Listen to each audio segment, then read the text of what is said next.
Hey everyone, welcome to GameFace, episode 273 on Sifted Games at Sifted.net. I'm Shane Satterfield, the founder of Sifted, and one of the hosts of the show. The other one is alongside me. His name is Matt Kyle. What's up, Matt? Not much. How's your week been? All right.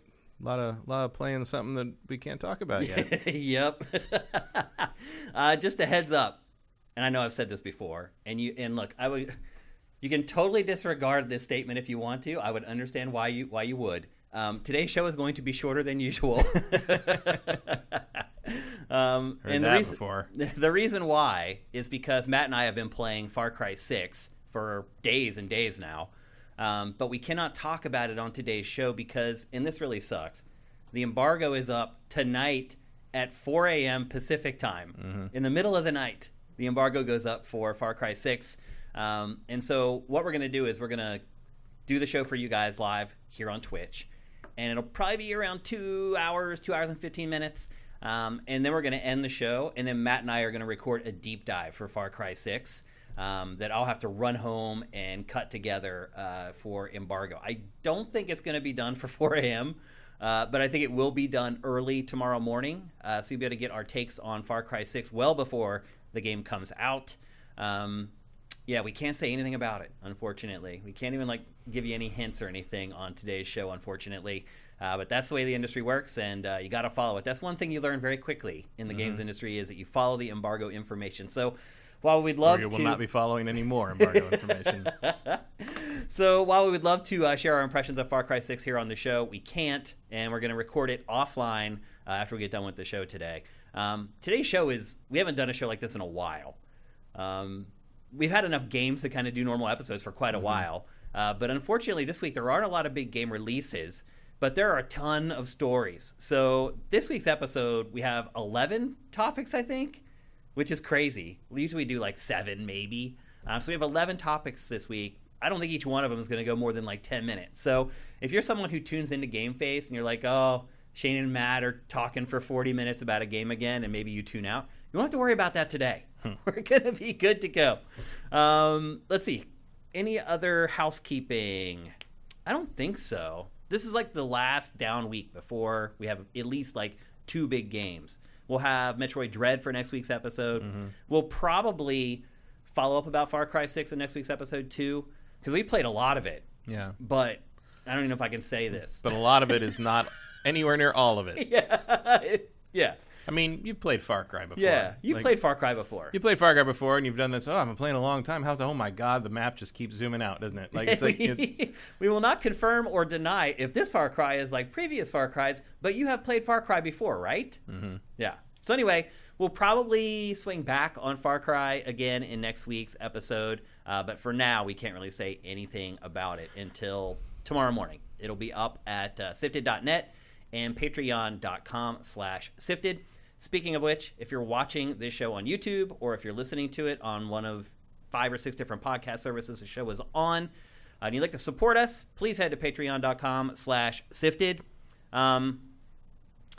We are supported 100% by our patrons, and our Patreon is at an all-time low right now. So I know I said this last week, but if you've ever thought about supporting us on Patreon, now is absolutely the time to do that. We'd appreciate it a lot.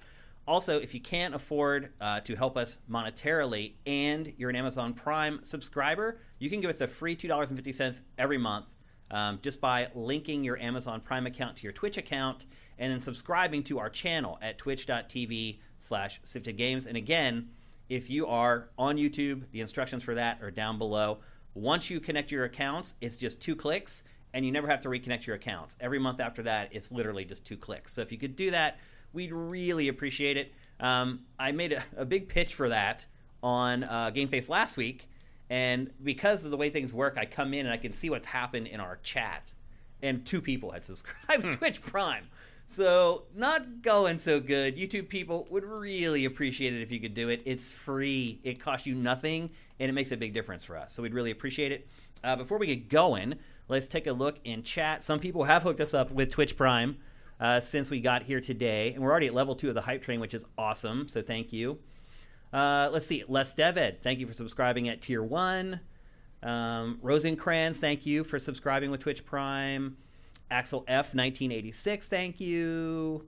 And Mr. 60, thank you. One Super Master Gamer, thank you. Karma Lounge, thank you. You guys are awesome.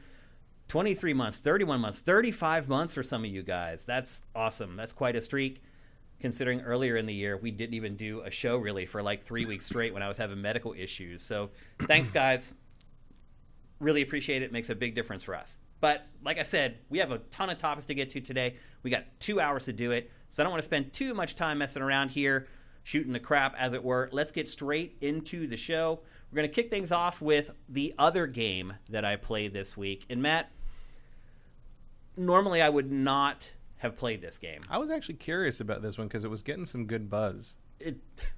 Dude, IGN gave it a 9 out of 10. Mm-hmm. So I saw that, and I was like, all right, I'm playing it. So I reached out to PR. They hooked me up with a review code, and I went at it. Have you played this? I haven't, but I've had my eye on it in a weird way. Also, like, I don't know if anyone's seen, there's a YouTube channel called 3D Bot Maker. No. And they do, like, races of die-cast cars. I've seen that. Like downhill races. Yeah, I've seen that. And they do like a full like diorama with like announcers and everything. And it's extremely entertaining. It's way more engaging than it should be. They did a Ferrari it one time, and I was shocked at how long I kept watching. They have like multiple rounds, and like they do a full bracket tournament. Like like earlier this year, I think, or maybe late last year, they did a Ferrari showdown of just like all Ferrari cars, and people send them in. Like people customize these things and send them in, and they just roll them down the thing, and they see who wins. And the dumb announcer, because there's obviously the smart announcer and the dumb one, as in every sports broadcast. Yep.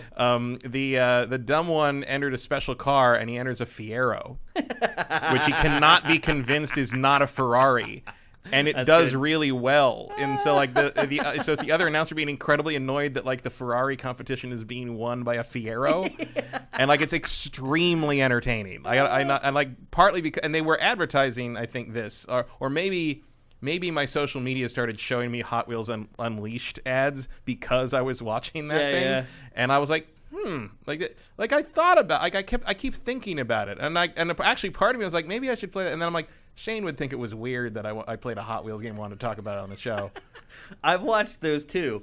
I've also watched the marble races. Yeah, the marble races. Marbula 1 is really good. I got into that at the beginning of the lockdown last year. YouTube's insane. I don't know why that's so entertaining. And they put so much effort. I know. And the best part is when like a car crashes and it lands on one of the like the little model people, and they have like a funeral. Like the next episode starts with like a rainstorm and like someone's put a wreath by the track and stuff. It's amazing. It is amazing. This 3D Bot Maker, check that stuff out. Really, really do check that out. Well, what convinced me to give it a try, literally, I'll just be honest, was that IGN gave it a 9 out of 10. And not only was it the score, it was what they said in the review. Like, it is literally one of the most glowing reviews I've seen for a game, and I don't know how long. Mm-hmm. And so I was like, all right. I mean, to be fair, the expansion for Forza Horizon was really good, too. Well, let's slow the roll on the really good here, Matt, because this... Oh, is it? Do we have another Deathloop situation here? No, it may be worse than Deathloop. Ooh. As far as like the disparity between the review score and what I ended up playing of the game. The game is called Hot Wheels Unleashed. It is available for pretty much everything. Yeah, it's everywhere. It's on every platform. And 3 versions. Yeah, 3 versions. Of like how much you want to spend for like, extra crap. Yep. And it's even on Switch, which a lot of games aren't. It is an arcade-style racer. It is a very simple arcade-style racer. It has gas, brake, and turbo, and that's it. There's no power slide button or anything like that. You can power slide in the game, but it's more a function of letting off the gas, getting back on the gas so the tires break loose, and then kind of wiggling the stick as you go around the turns. I never quite mastered the power slide as far as like being as good at it as I am in other games like Mario Kart or whatever. And in honesty, a lot of the tracks you don't really need to power slide because the turns are so gradual.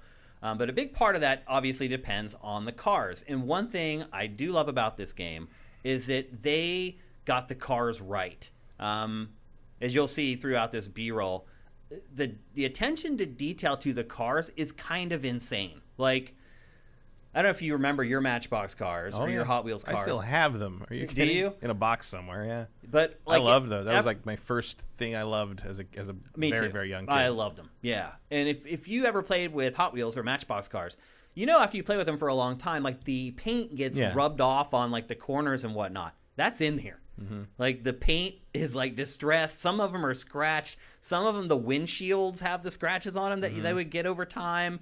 It's like the Hot Wheels equivalent of like in the Lego movie where the astronaut has the snapped chin thing. Like, it's like, oh yeah, it totally happened all the time. Yeah.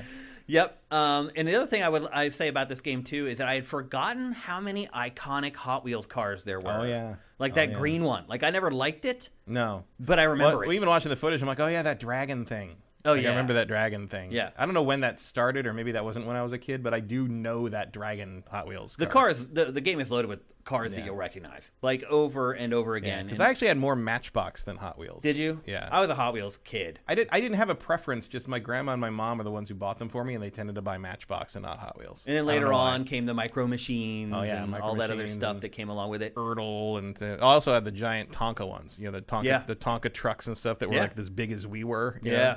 I got where you could kill a man with them. I literally got clobbered in the head with one. And it almost killed me. Yeah. I was like 6 years old. They're huge. And I raced some kid, and he literally, after I won the race, and he smashed me in the head with a Tonka truck. That can kill, man. It literally almost killed. I was 6. It almost killed me. I still have the scar right here on my head from it. It's still there all these years later. So anyway, they do a great job with the cars. And in all honesty, they do a great job with the tracks too. Again, you're checking out the B-roll right now. However, I feel like some of the adherence to the IP has made the game a little bland and boring because all the tracks are kind of the same. They're just these colored, like plastic chutes that you drive down. And there's not a lot of variety in the tracks, in my opinion.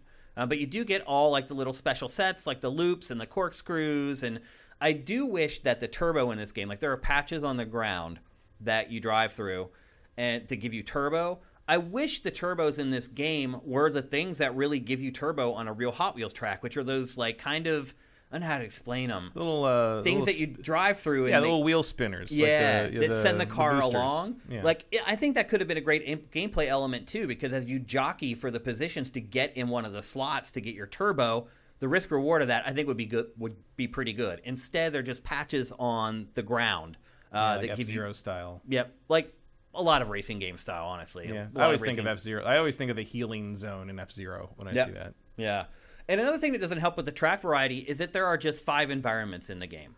And they're all big world, small car type stuff, which works in some games, doesn't work in others. It doesn't work great in this game because the tracks are like, they're so bereft of any off-track stuff because they're these little tracks in this huge like basement or in this huge locker room or in this huge living room or whatever. So a lot of the off-track objects are way, way back in the background. So it just feels kind of like you're racing on this plastic track and there's just nothing else around, which, I don't know. It seems very sterile to me, which is weird for a Hot Wheels game. It seems like it should be more over the top. I mean, it looks kind of sterile. It does. And here's a question I have. That was kind of one of the things holding me back on buying it, was like I just kept looking at it and be like I believe that it's that the controls work and are tight or whatever, but like I kept looking at it and being like, it doesn't grab me in a weird way. It hasn't grabbed me, and I've played 5-6 hours of it. It's the other problem too is that the difficulty settings, the easy is really easy, and I get that because it's for kids, you really expect young kids are going to play it. The next one up is like hair pulling. Like you will finish. So in the easy setting, you'll finish the race almost a full lap ahead of the other racers. In the second setting up, the next setting up from that, I was lucky to finish in the top 5. And even after I got really good at it, at that difficulty setting, it comes down to mastering the tracks and learning shortcuts. And there are some cool shortcuts in this that, like, you know how some shortcuts in Mario Kart, you're like, is that intentional? Or did I just discover, like, a way to, like, loop down to the bottom of Rainbow Road or whatever? That's how all the shortcuts in this game feel like. None of them feel like they're intentional. They feel like you've just discovered, like, oh, when I come out of this loop, there's this other piece of the track that's way down there, and I can try to land on it. Oh, look at that. I can. And look, I do believe probably they were intentional. It's just the way the tracks are designed that it makes it feel that way. And so if you want to win just on that second difficulty setting, you have to master the track. So you're hitting every turbo pad. You can't miss a turbo pad. And then you have to master the shortcuts. And one thing I will say is other cars help you find the shortcuts, because they'll start taking them. Just on that second difficulty setting, they start taking like the goofy shortcuts. So it's challenging. I struggled to find a happy medium where I enjoyed playing the game. Because look, I don't mind if after I've spent several hours with a game, it gets to that point. This is right out of the gate. Like the first race on a second difficulty setting, you basically had to master the track and hit all the turbo pads and hit at least one shortcut, or you're not even going to finish in the top 5. So it's a little odd that it's so challenging for a game that's meant for kids. But again, I even think kids, the easy setting is going to be way too easy for them. Like you can win on the easy setting without ever power sliding, maybe without even using a turbo, honestly. What else? There's a track creator that's crazy in depth. Like literally crazy in depth. There's no way. Well, again, I know a lot of times I say kids aren't going to be able to do something, and you correct me, and you're like, "Oh, you're underselling the kids." You're right. Like maybe they fiddle around with this, and if they're big Roblox players, they'll be like, "Oh, this is easy" or whatever. I found it challenging and overwhelming to build a track in this, and unintuitive. I didn't find the tools to be user friendly. The tutorials for it weren't great. They didn't really explain much. There's one thing I've learned about the younger kids, like maybe like 15 and under. They are not intimidated by anything like that. Like these kids grew up with Roblox and Minecraft. Like they just see possibility and are able to like define what they want out of them. It's really interesting. It's also probably why they, the generation before them sort of like turned to anxiety and panic in response to the world. And my niece and her peers are sort of like, oh, nothing matters. Cool. Like, there's like this thing where it's like we can just choose whatever we want to do, and like they do that. Like they build castles out of chaos in these games. Like it's like the Mario Maker too. Like that, you're like, I don't know what any of this is, and you're just like, oh, it gave me 20 minutes and I've made a song with a bunch of bricks. And it's just like, what the They're also all in the shape of Bach's original quartet. I'm like, oh.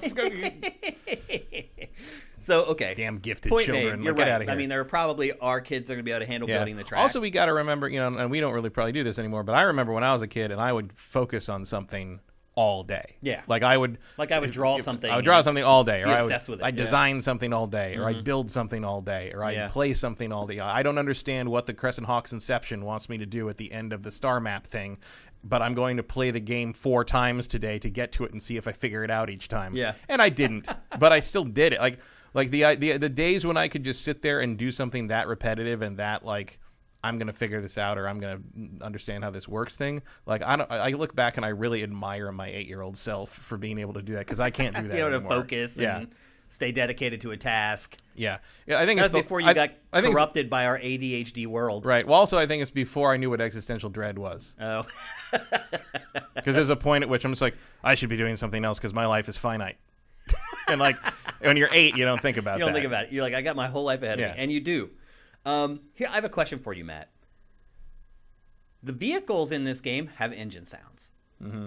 What do you think they should have done with the car sounds in this game? Because obviously they're Hot Wheels cars. They do not have engines. I mean, they sound like lawnmowers. I mean, also. They are obviously self-propelled, considering the turbo thing. It seems like the people who like these cars and like especially judging by that 3D bot maker thing, like they put engine sounds in too. They put accurate engine sounds in for whatever type of car is racing. I mean, they do that in this too. Like if it's a hot rod, the engine will sound louder. But like, if that's sort of the conceit, like I can get behind it. Like it's weird. It would be weird if they were just silent and all you heard was like, or if you heard the whooshing just heard the wheels on the track. On the track. Yeah, but that would be, I don't know. Like that would. It's not an easy problem to solve. Yeah. No, I mean, I think it is a pretty easy problem to solve. You just give them engines. Yeah. Like I think engines are the right call there because otherwise it's going to be too quiet. Because it's interesting too. And like repetitive. If you see the cars flip upside down, you can see they're Hot Wheels. Like they have the serial number on the bottom and all like the copyright stuff like the Hot Wheels really have. I mean, they're obviously toy cars, but they do have real engine sounds. And the audio, The audio itself is so basic. Like, this whole game is really basic. They've got the racing down okay. The track design is all right. But, like, the modes, you get, like, the basics. You get time attack. You get quick races. The main mode in the game is called Hot Wheels City Rumble. And you saw a little piece in the B-roll earlier. It's almost like a 2D Mario, like, map where you win a race, and then it goes back to the map, and it unlocks a couple other races in the city. But it's all just very... And there's, like, text bubbles that pop up that try to, like, create some sense of a story. Like basically they just got the game up and running with very simple modes and then just put very little garnish on it. It's... I don't know. It's $50. It's not cheap.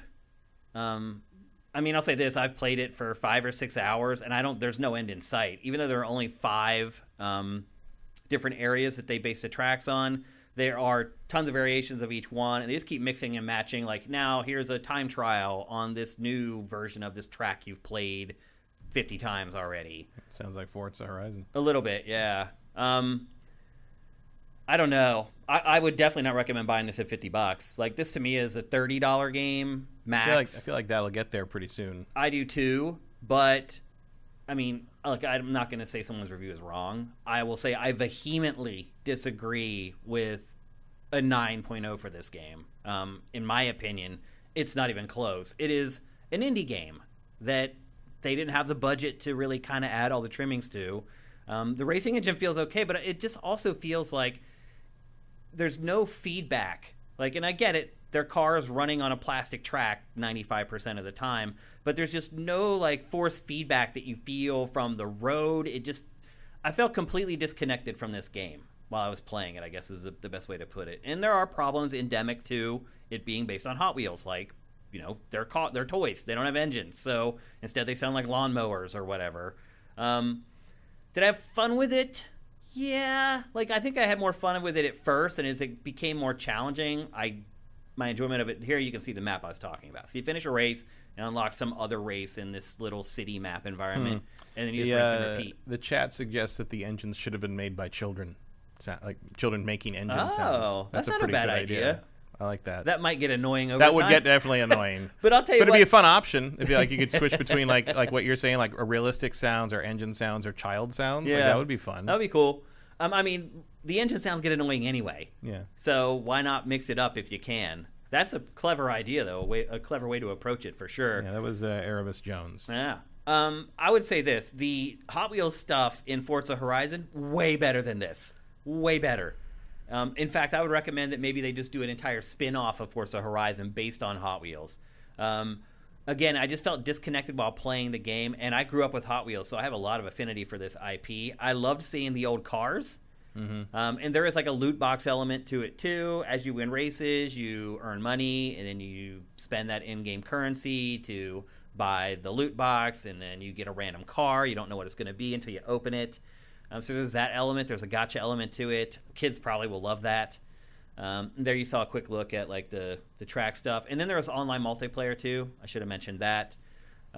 It has problems. There was a bunch of times where I would join a race. Everything would work. Like, you get to pick a track. Everyone gets to vote on a track before the race starts. I would go through that whole process. The screen would go black. I could hear the race starting, and I could not see my car. And then once I did get into a couple races, some of the people on this game are just demons. Like, they've been you can tell they've been playing it for a really long time. I never got lapped, but like the cars have a big effect in this. There are some cars, literally, I couldn't make it around a turn without hitting the guardrails. Like, it was impossible.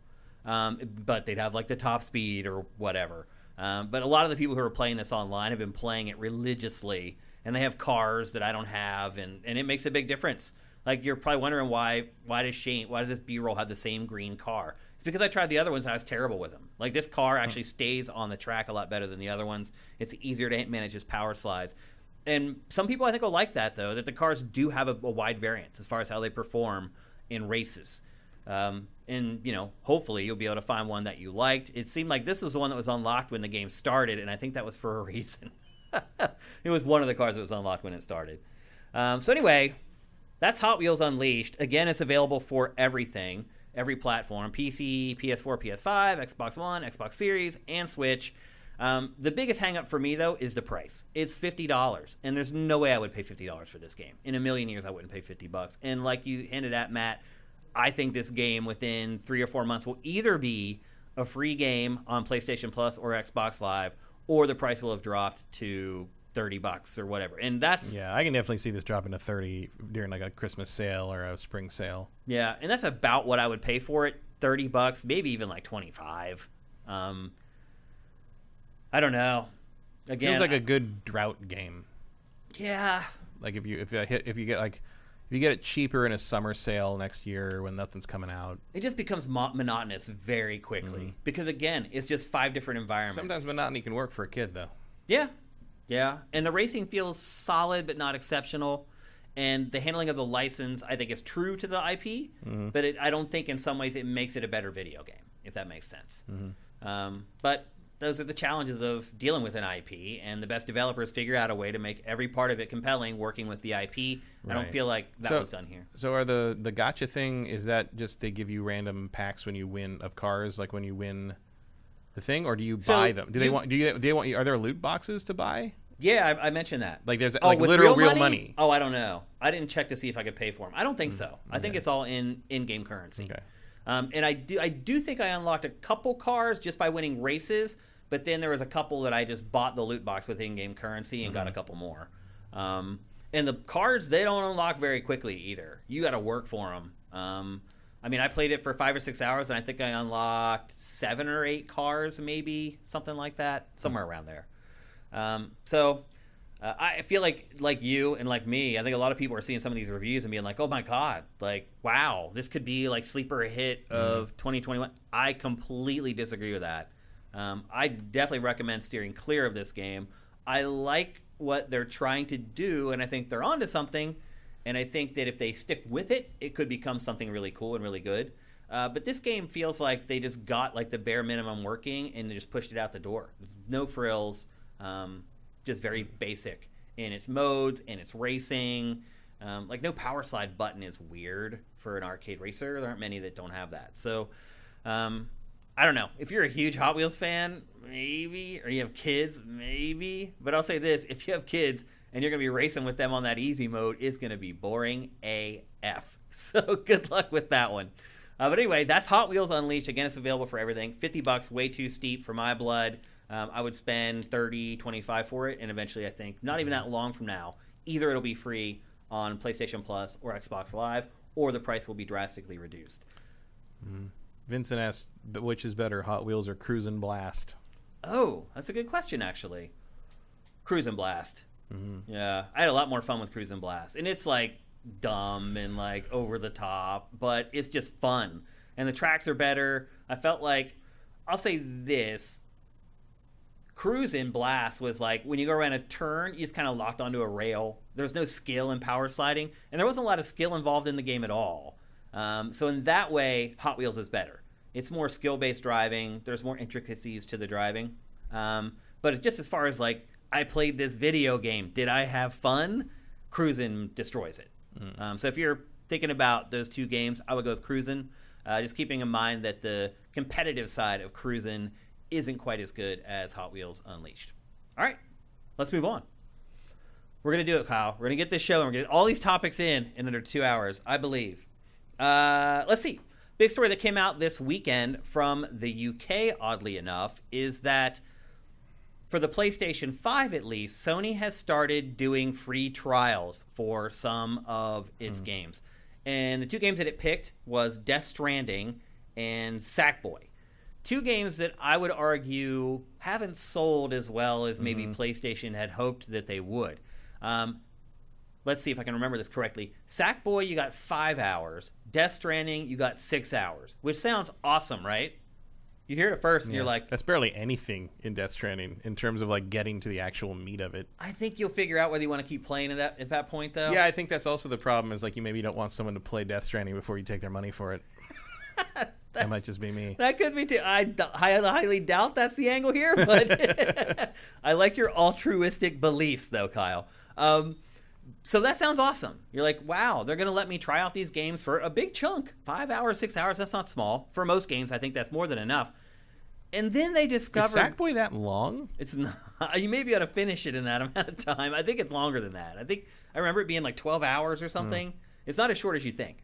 So anyway, you hear this, and you're like, wow, that's a great idea. That's, probably going to help them sell games that maybe aren't selling as well as they should. It's going to be nice to be able to sample stuff, like legitimately sample it, before you plunk your money down for it. And then they realize that the timer starts when you start the download. And Eurogamer's editor, and typically people in Europe have way better internet than us, said that it took him 2.5 hours to download Death Stranding. Yeah, that's a big game. And by the time he got it done, he had like 3.5 hours to play the actual game. So is it so it's the timer starts when you hit download? Yep. And it's just 6 hours later? Yep. Like it's not even active time, and it's just like you reserve 6 hours to do this, it's not or nothing? real time. Like It's like once you start downloading it and start playing it, it accumulates the time. But the timer starts when you start downloading it. So I think as long as you have it like open or engaged, it counts towards the time. Now, some crafty players have figured out some convoluted way to get around it where you Vincent says it is real time. Like as soon it is just 6 hours? As soon as you hit download, you have 6 hours from then. Oh my God. That's even worse. That is bonkers.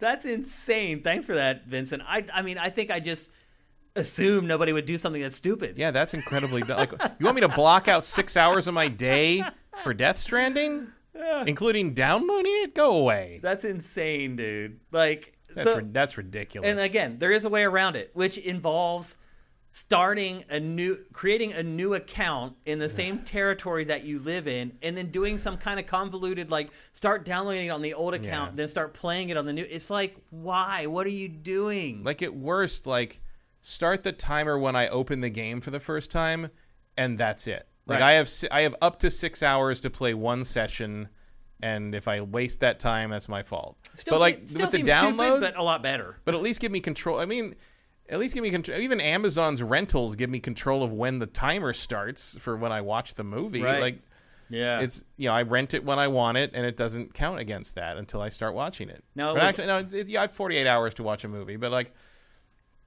That gives me 48 hours. That's 6 hours from when I hit buy. Like it's a very weird way to do that. No, it's only been rolled out in the UK Sony. So far, and I think probably for good reason. Yeah, good test market, boys. Yeah, because Sony's like, well, we need to check this out first to see if people are into this before we launch it worldwide. And I think they've got their resounding answer of no. Yeah, I'm not sure how that made it out of a meeting, frankly. I know. I mean, this stuff happens all the time, Matt. Yeah. Where we're like, wait a minute, did they ask anybody about this before they decided to do it? Like, that was certainly my question after seeing Venom 2. Yeah.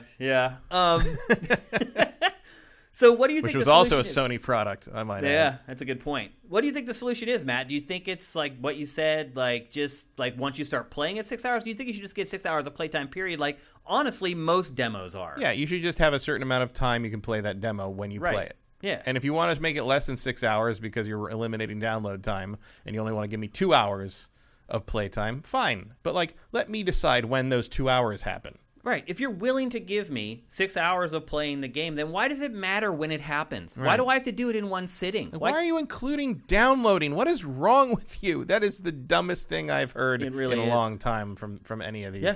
It's idiotic. So, will that roll out to the West? Probably not. Well, I guess Europe is the West, but will it roll out to the U.S.? Not in its current form. I don't think anyway. No, it'll be altered before that. Like, do you think that they'll do what we suggested? They'll have to do something like that because that is nonsense. It's pointless. Yeah.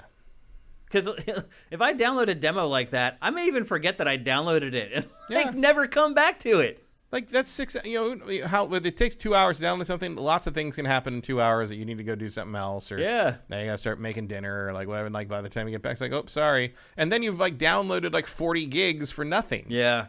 And sometimes people have like caps. And so like, it's incredibly ridiculous. And in Europe, caps and it's are like much more blatantly disrespectful of your time. Yeah. Like it's really dumb. It is interesting that they gave Death Stranding an extra hour because I think to your point that you brought up earlier is like, do you really get that game in 5 hours? Yeah. It's borderline. Erebus suggests is a technical issue that they need a time, like figure something else out. What kind of technical issue could it be? He says like they might need a timestamp on the servers they can track, but like. Then don't roll it out until you got it locked down. Yeah, mark it when I open the game for the. I guarantee you they know when I open the game. Oh yeah, for sure. So absolutely, yeah, they know when you start playing it. There's no doubt about that. So Sony hasn't made a lot of missteps, so we're gonna let them slide on this one. But this is really a boneheaded decision. This is that's Veritas says sounds on par for Sony's anti-consumer ways, and Nox Eternitatis is how I say it, but. Says they did it because they didn't think of stuff like that, not because they're trying to be anti-consumer. I submit to you that not thinking of stuff like that is, in fact, anti-consumer. Yeah. Because you're not thinking about the consumer. It's your perspective. Yeah. Like, it would never enter their head to think about it from that perspective, so that is, in fact, anti-consumer. I'd agree with that, too. Yeah. But again, Sony's been doing pretty good here, so we're going to cut them a little slack on this one. For the most part, it's been handling its business pretty darn well. So I'm not going to bang on them too hard, but just interesting. Also, maybe something to look out for in the near future if you're in the U.S. that this may be coming. Hopefully, it's changed a little bit. Oh, no, there is no conspiracy. I agree with that. They're just stupid. But they are, in fact, anti-consumer. Yeah, Nox Eternitis said there's no conspiracy. Yeah, there's no conspiracy. No, there's no conspiracy to make terrible Venom movies. That's just what they do. Like... That's what they think we are. Yeah. Like, that's what we think. And they're right, because it made $90 million, and it's the second biggest post-pandemic opening weekend after Black Widow. Like, Venom is two terrible movies that apparently worked for a lot of people. So there you go. Yeah, why try when you can just do that? But let's see if you can pull the same trick off with Jared Leto. Yeah. That's a harder ask. Jared Leto is no Tom Hardy. That's true. That is absolutely true. So anyway, there you go. That's going on in the UK right now. Will it come to the US? Probably. I think it'll be changed by the time it does, but you just don't do stuff like this all willy-nilly. Even though it feels like it was absolutely willy-nilly. It's kind of dangerous to mess with your product in that way without... Yeah, I don't... But again, Sony's done pretty good over the last few years, so we'll cut them some slack here, but... Definitely interesting. Definitely something to look out for when it finally makes its way to the United States, which I believe it will. Next up, another Sony story. So we had heard rumors quite about a month ago, 2 months ago, that Sony had purchased Bluepoint software. Bluepoint... Yeah, now we're going to move on to something Sony did right. Yeah, Sony did right, which was buying Bluepoint. If you aren't familiar with Bluepoint, up to this point, it's primarily been a studio that's been handling remasters of older PlayStation games. Yeah, and then they kind of moved on to remakes recently with Shadow of the Colossus and Demon's Souls. Yep, Shadow of the Colossus remake, amazing. Yeah, so they've kind of graduated to full-on ground-up remakes. Yep. That are supposed to feel like playing the old game, but if they were made today, kind of thing. And they've done a great job. They're good at it. Yeah. I mean, honestly, they're a really good developer. Period. They are. I would argue still that Demon's Souls is one of the best-looking PlayStation 5 games. Yeah, and they're really good at taking something that already exists, figuring out what makes it feel that way and what makes it good, and recreating that, which is not easy to do. Yeah. Like, that is a very difficult balance to find, and they find it pretty much every time. And on a technical level, they're impressive. Yeah. I mean, Demon's Souls is gorgeous. Look at this. This is Shadow of the Colossus. It's a PS4 game. That doesn't look like the Shadow of the Colossus that I played. Nope. It looks like a completely different game. And you're right, they seem to get what it is about franchises that make them resonate with players. And so we had heard this rumor that Sony was going to acquire Bluepoint, and people would ask us in Q&A pretty consistently, what studios out there do you guys think should be acquired? Like, what's the top one? And Matt and I would say Bluepoint every single time. But I think I always looked at it from the perspective of, you know what, these guys can revive old games that you have in like a year and a half's time, make them way better, and create a product that you can sell 3, 4, 5 million copies of. Yeah, because like things like this and Demon's Souls, like you don't need to have any kind of affinity for the original game to be interested in playing this version. Yep. Like they can sell themselves. Absolutely. So I think we looked at it from that perspective. So this week it was announced. First of all, the acquisition was confirmed. Which is odd. I hadn't even realized that it had not yet been confirmed, that we were still operating under basically rumors and conjecture. But the purchase was confirmed. And maybe the biggest surprise, other than the fact that I thought it already had been confirmed a long time ago, was that it is working on an original product. It is not working on a remake or a remaster of some other game. And the initial rumors that have bubbled up involve Bloodborne 2. How do you feel about that? Interesting. I'll file that under believe it when I see it. You don't believe it? I mean, maybe. I don't know. Why do you not? Or why are you skeptical? Because while there is a very vocal group that wants that, it is not enough. It's not going to be Sony Blockbuster's seller. Doesn't that seem kind of right in Blue Point's wheelhouse, though? It does, but Shadow like of the Colossus, the remake probably sold 4 million, I'm guessing. Yeah, it does, but like, I don't know. Like, it depends what Sony wants to do with this. Is 4 million enough for them for a studio they just purchased? Yeah. I mean, I'm sure Demon's Souls gets a boost from being a launch game. Mm-hmm. I mean, I doubt it sold more than 1 million or 2. I don't know. We don't have any numbers on that. I tried to get out of Pack. There's actually a question on this round of Pack or Factor about NPDs, and so I got in a big discussion with him about NPD when we recorded the last round of episodes, and I tried to prod him for some stuff, and he wouldn't give it up. So NPD, you've got a faithful soldier in Michael Pachter. That was one of the numbers I was looking for, and Ratchet. I wanted to know how well Ratchet had sold. Because I'm curious, the install base isn't very big for these games, and so I just wondered if maybe they had only sold like 1 million or less. But I think expectations-wise, Sony with Blue Point, I mean, a couple millions, right around what you would expect.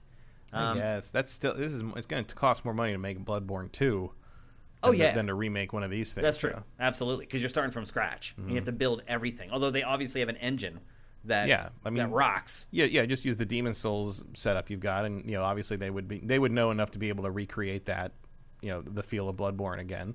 I mean, I trust them to make Bloodborne. Sure, but do you trust them to make Bloodborne 2?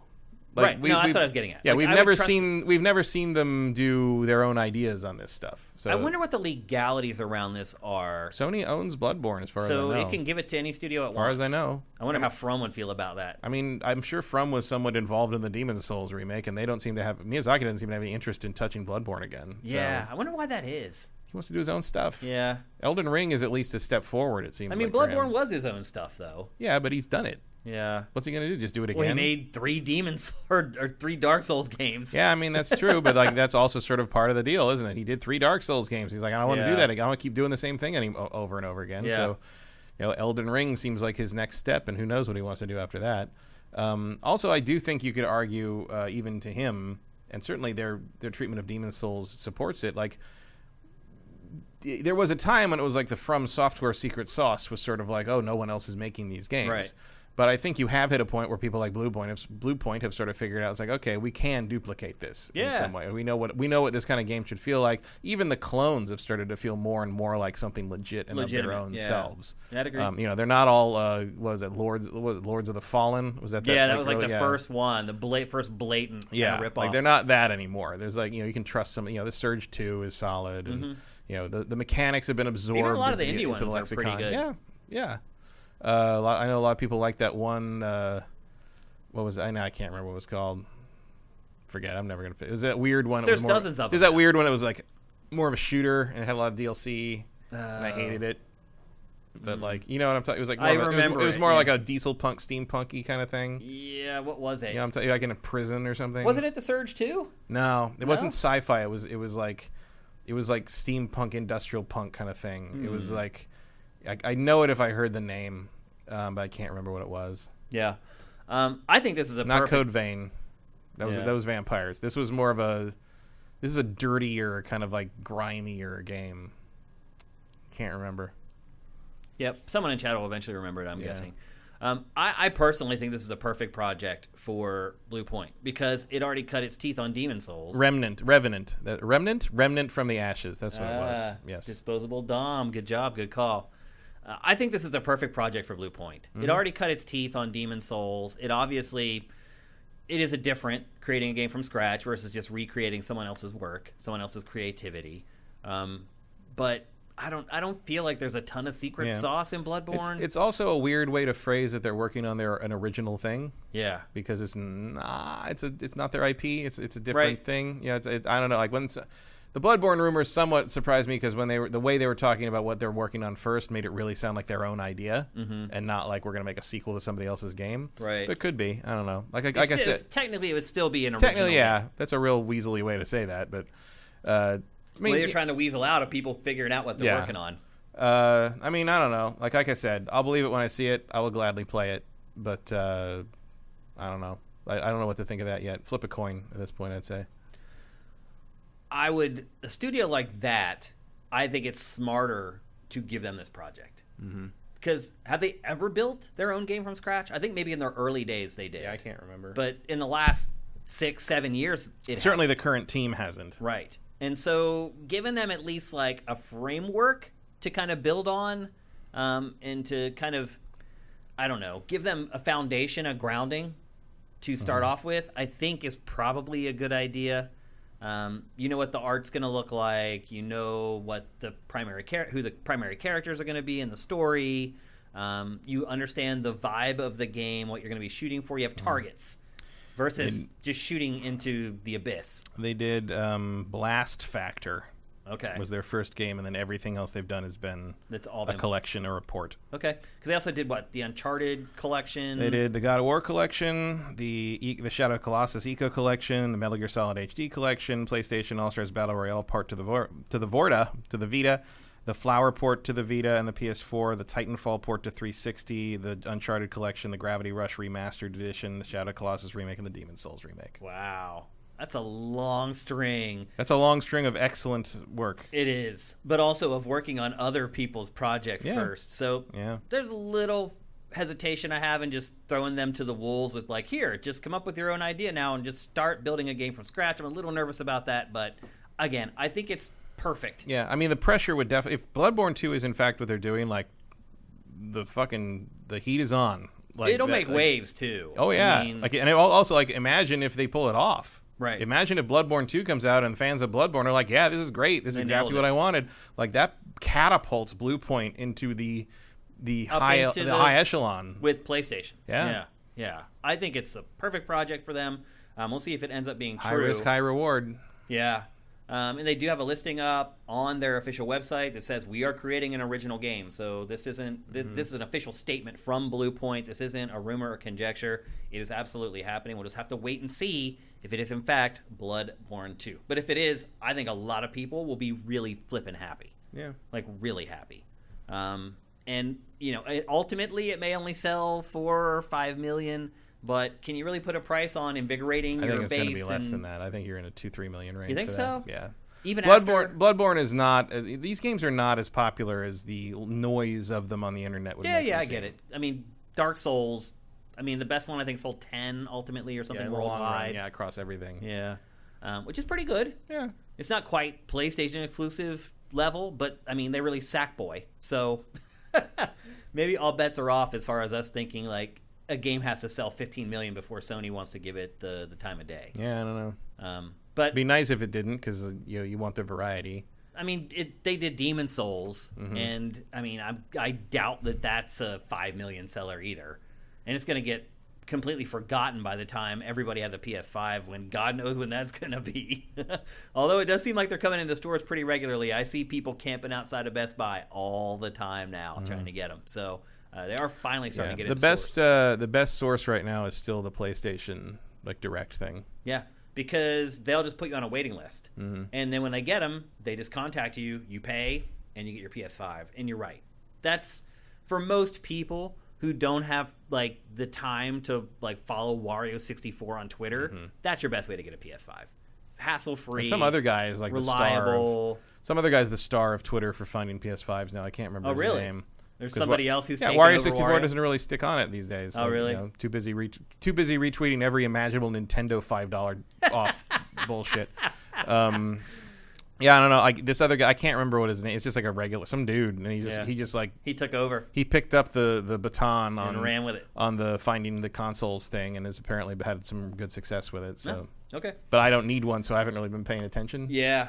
But look, if you remember his name, mention it, because there's still tons of people trying to find him. So if you figure it out, we can direct them away. And I'm not telling you to unfollow Wario64. No, but I have to look at my recent follows. You might want to follow this new guy if you're still scrapping trying to get it. But again, to Matt's point, the best way to do it is to go officially through PlayStation and just get on the waiting list and just wait. And eventually you'll get an email and they'll be like, we got one for you. You got, I think, what, you have like a couple days to pay or whatever. Then you pay it and it shows up. And it's from a reliable source. You're not buying it from someone on eBay. Oh, Matt Swider. Swider, what's his Twitter handle?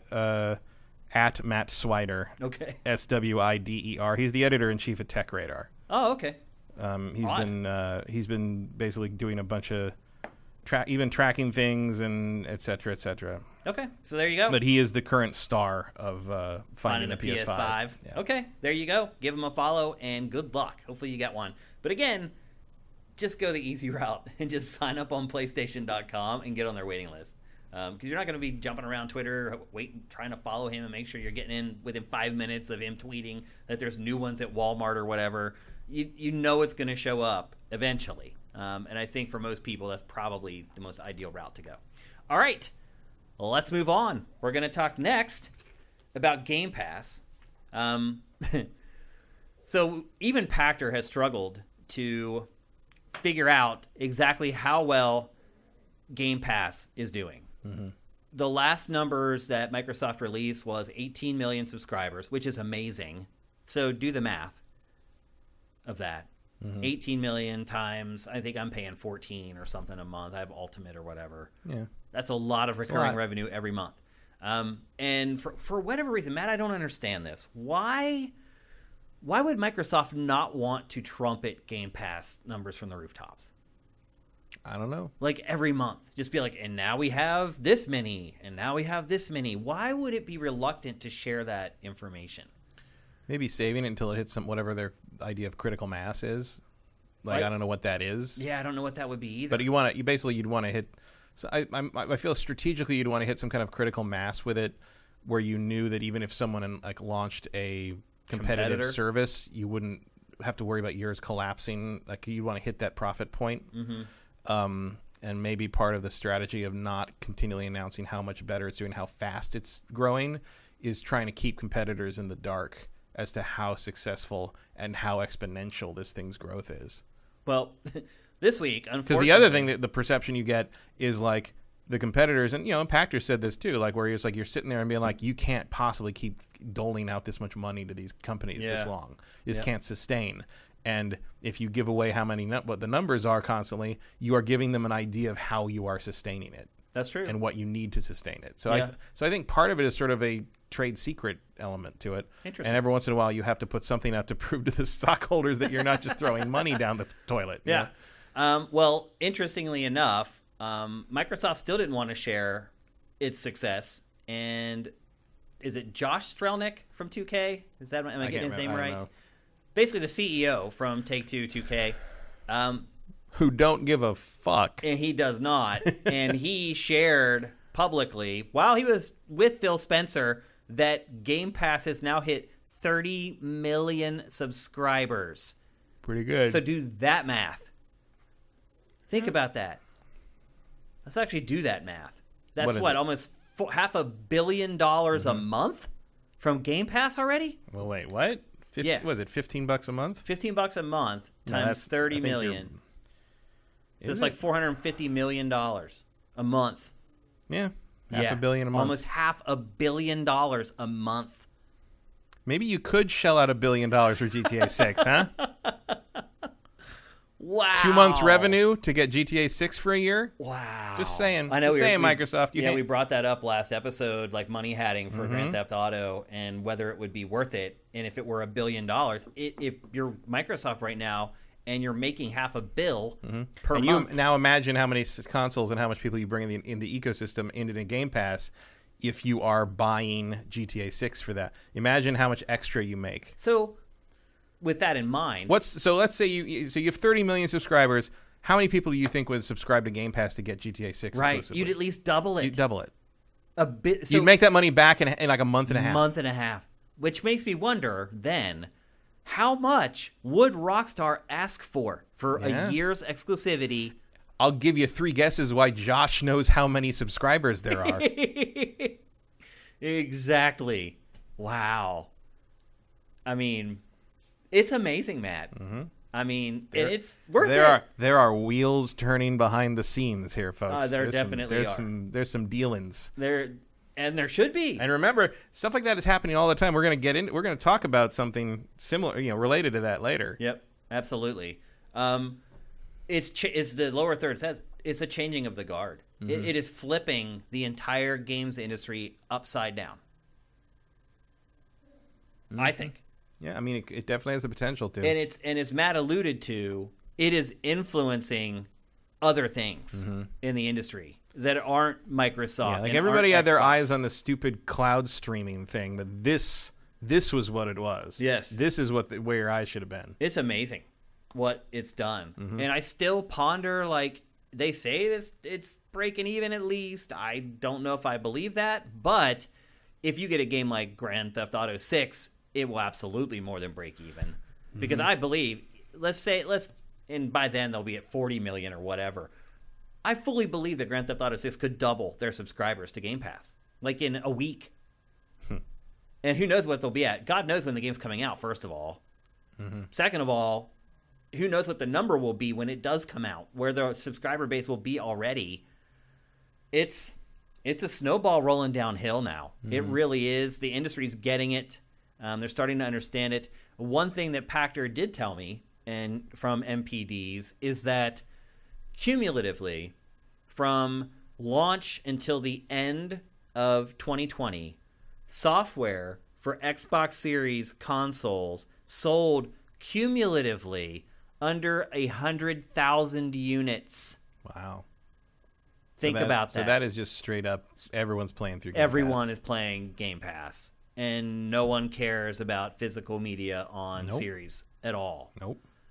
100,000. Or, spoiler, on anything. Yeah. Soon. Like, I see people like freaking out about wanting to get like limited run game things on like Switch, usually. Nintendo fans seem to be the last bastion of I want it on a physical object. Yep. Which is funny because so much of the Switch third-party stuff is just like, here's a code. Go fuck yourself. Like, it's like I can't imagine how frustrating it is, like trying to collect Switch games and realizing that so often like Doom and stuff is just not in the box. Yeah, that's irritating. That would be irritating to me. But I saw someone who's like refused to get the Castlevania Advance Collection until they can get a physical copy of it. I'm just like, good luck, because that's not announced. Like that may never happen. Leonosaurus says in chat, makes that Bethesda purchase seem like buying a bike, and he's right. I mean, think about that. Think about how much money, ultimately, once Bethesda's games start coming out, how much money they're going to make on Game Pass. Starfield, Elder Scrolls 6. I know. How many? Only on Game Pass. How is it that Microsoft was the only platform holder to make this calculation? Because only Microsoft has that kind of money. To be able to take the loss. That was a war chest or Epic. Move. Epic could have done it. Epic could have, yeah. Like Amazon or Apple could have if they had the brains to realize and to understand this industry, which they don't. Which they don't. Yeah. Google could have. Yeah. Very few. Yeah. Would have the interest and the capital to make it happen. And but Microsoft did it. Yeah, Microsoft has been paying attention for the 20 years they've been in this. Do you think that Series consoles have a chance to quote unquote win this console war, like outsell PS5 ultimately? I think they get it. I've said from the beginning, I think they have a chance to close the gap. I don't know if they have a chance to beat PS5. PS5, it's already kind of 2-1. Although part of it is kind of like, if PS5 can get, if they can make enough of them, like we're sort of like in a weird. It's hard to predict that stuff right now because we're in such a weird production problem situation. Yeah. With these consoles and with everything. I mean, Everything. I've got cars, whatever. I have a board game that I kickstarted that's done being produced, but it's been sitting in China because they can't get a shipping container to put it on. Like normally, put all that stuff on a shipping container would cost $3,000, and the lowest quote they can get right now is $29,000 for a shipping container out of China. Like, this is going to be the shipping crisis is going to be a big deal. Almost bigger than the component shortage. Remember, you may not remember because I didn't really talk about it too much. Remember in February last year when I was like, this coronavirus thing is probably going to be a thing. Yeah. And everyone's like, meh. 2 weeks. Whatever, a couple weeks. Right, I was like, the calculation is that by the beginning of May, California's going to be out of hospital beds. I was like, meh, I can't afford healthcare anyway. Curve in 2 whatever. weeks, yeah. Like that. And I'm just like, no, I think this is going to be a thing, guys. And like, Do you remember Flatten the Curve? Yeah, oh yeah. So I'm saying right now, this shipping crisis thing, this is going to have shockwaves. Yeah. Going over the next year or two. And remember, I said that. Well, I was in Long Beach. When you are fighting a man for a can of Mountain Dew next year, you remember that Matt said the shipping thing was going to be a problem. I was in Long Beach shooting Pactor Factor, and that's where all the stuff comes into L.A. And honestly, for the West Coast, period. Like, it's the biggest port in America. Right. This is why, by the way, when people talk about California seceding, no. I mean, no. Anyway, for about 14,000. You don't want that to happen. But like, if California just set up, it's like, oh, we're going to secede from the Marines would be here faster than you could blink because the United States is not giving up its largest port. Like there is no it's not like California just go away and it would become Arizona Bay and that would be the new port from that. Like all the Pacific Ocean ship, like something like 70 to 80% of foreign goods come through Long Beach. Like you're not from the West Coast, at least you're not going to be allowed to walk away with that. Yeah. So yes, Long Beach is extremely important for shipping through the entire country. Everything comes from there. Well, he lives on a cul-de-sac, so it's a street that just ends. Of course he does. Of course he does. And then the water's right there. So we shoot, and he tells me, is his boat like tied to the back? No, his boat's like tied away somewhere else. But I finished a shoot, and he's talking to me while we're shooting about. You wouldn't believe how many ships are just sitting out in the ocean, in the bay. Yeah, they've just been for months and months and months. So I just left, put the stuff in my car, and walked to the end of his cul-de-sac and looked out, and it was just ships. Yep. Just you could walk across them. You almost could. Yeah. I mean, from there, it looked like they were touching each other. Yeah. I'm sure there's space gap between them, but it's like it looks like the River Thames in Assassin's Creed Syndicate. Where you can like hop across the barges. I was like blown away. It's never looked like that. There's no place they can't drop the stuff off. No. So they just sit there floating for days and days. It's bad. And so to your point about, not being able to even get the consoles here if they have the components to build them. And there's like 3 different obstacles there. Truth is, you don't even need a console to play Game Pass at all. You can play it on your phone. You can play it on your existing PC. You can play it on your laptop, whatever. And so that's another, I believe, angle that Microsoft has an advantage in. That is something, yeah. Yeah, it actually could matter. I didn't think it would matter. The whole cloud stuff, I was like, it's niche, whatever. It could actually pay dividends for Microsoft. In terms of how Game Pass works, it could be. Like, not in terms of this stupid thing where they want me to pay $60 for Dying Light 2 on the Switch, and I never own it, and when that service goes away, it disappears. It's gone, yeah. If I'm part of a service like Game Pass and I can just stream stuff like that, it's like, well, better than nothing, Yeah. Like, that's about all you got. Yep. That is a situation in which that could be work. Although, again, that is not a situation anyone could have predicted when they instigated these plans 2 to 3 years ago. Right. But, like, they have kind of accidentally hit on what kind we of like need Nintendo right now. with Animal Crossing. Yeah. It came out at just the right time, and it wasn't planned. They're like, oh, the world's going to get shut down by a pandemic. Right. And everybody's going to want to live on their own island. Right. It's like, no, that was just worked out. Serendipity. Yep, that's the right word to use. So, congratulations, Microsoft. It's amazing what it's done with Game Pass. I'm a subscriber. You're a subscriber. I'm betting 85% of the people in our chat are also subscribers to Game Pass. And if you're not, you should be. It's worth every penny. And it's like once you subscribe, you keep waiting for that month where nothing new comes that you're going to want to play. No, and it just doesn't happen. Even if it's just like weird little stuff you've never heard of before. Yeah. And now suddenly you're willing to try it because it's right there, and it's right a 5-minute download. Sure, I'll try Boyfriend Dungeon. Yeah. Why not? Sure, I'll try this Ascent thing. Like, I don't know. There's been tons of stuff like that. Download it in 5 minutes, play it for an hour. That's how I found like Spiritfarer. Yeah. And then I bought Spiritfarer because I'm just like, this is great. That's how it's supposed to work. I did that. What did I do that with? What did I just play that I bought? Sable. No, Sable. I bought Sable because I'm like, I'm going to support these guys. Yeah. These two guys in the shed in London. Yep. So it's amazing. We should talk about that game at some point. Yeah, I actually had it on the rundown today, and it was like the last top. It's old now. It's been out since the 22nd of last month, so it's like a couple weeks old. It got cut at the last minute because we had 11 topics already, and I was like, 12 might push us over the limit. We won't be able to get to Far Cry, so priorities. But anyway, Xbox killing it with Game Pass. Kudos to them. They had the foresight, and it was smart, and it's paying off, and it could continue to pay huge dividends until the end of time. In all honesty, it got out of it way ahead of it compared to everyone else. So just a smart move, and they're managing it well, and there's great content flowing through it every month. There's always a great deal there. As Matt said, Discovery's great. It can help you find games that you want to pay full price for. And there's no 6-hour time limit like there is on PlayStation. So anyway, kudos to Microsoft. Game Pass is awesome, and it is getting rewarded for it. All right, let's move on.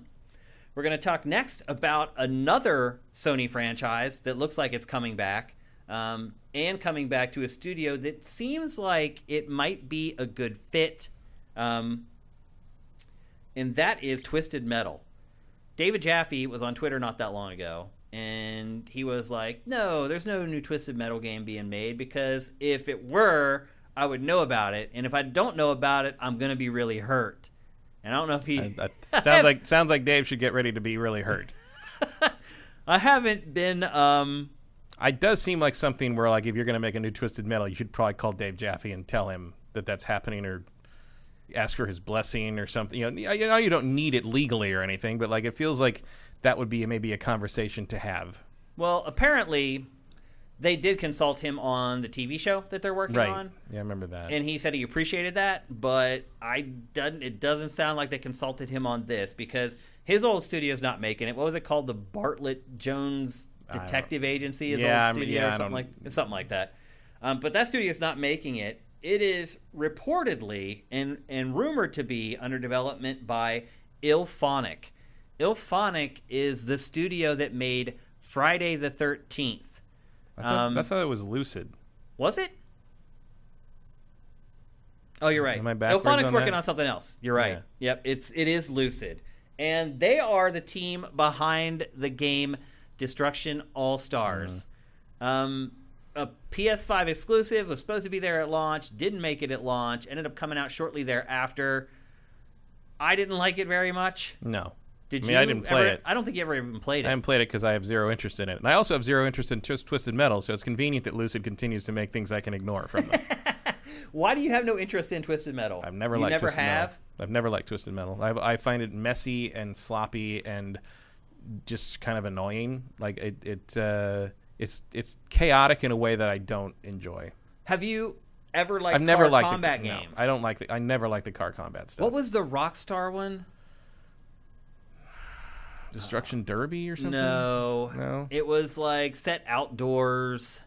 The only ones that come to mind are this one and Twisted Metal and the Star Wars one. Demolition. No. Star Wars Demolition. Yeah, Star Wars Demolition.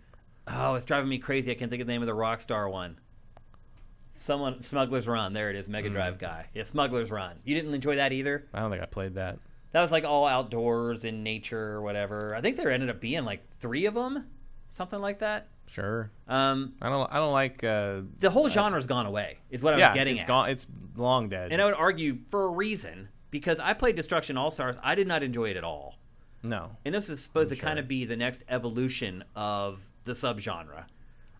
Which was already kind of a subgenre of fighting games, right? Twisted Metal was sort of like, oh, this is a new way to do a fighting game kind of thing. You pick a character and everybody fights, and there was that kind of arena split screen. Power Stone was a similar idea. There was people trying to find new ways to make couch combat interesting, without having to make something as good as GoldenEye. Yeah. And Twisted Metal was kind of part of that trend.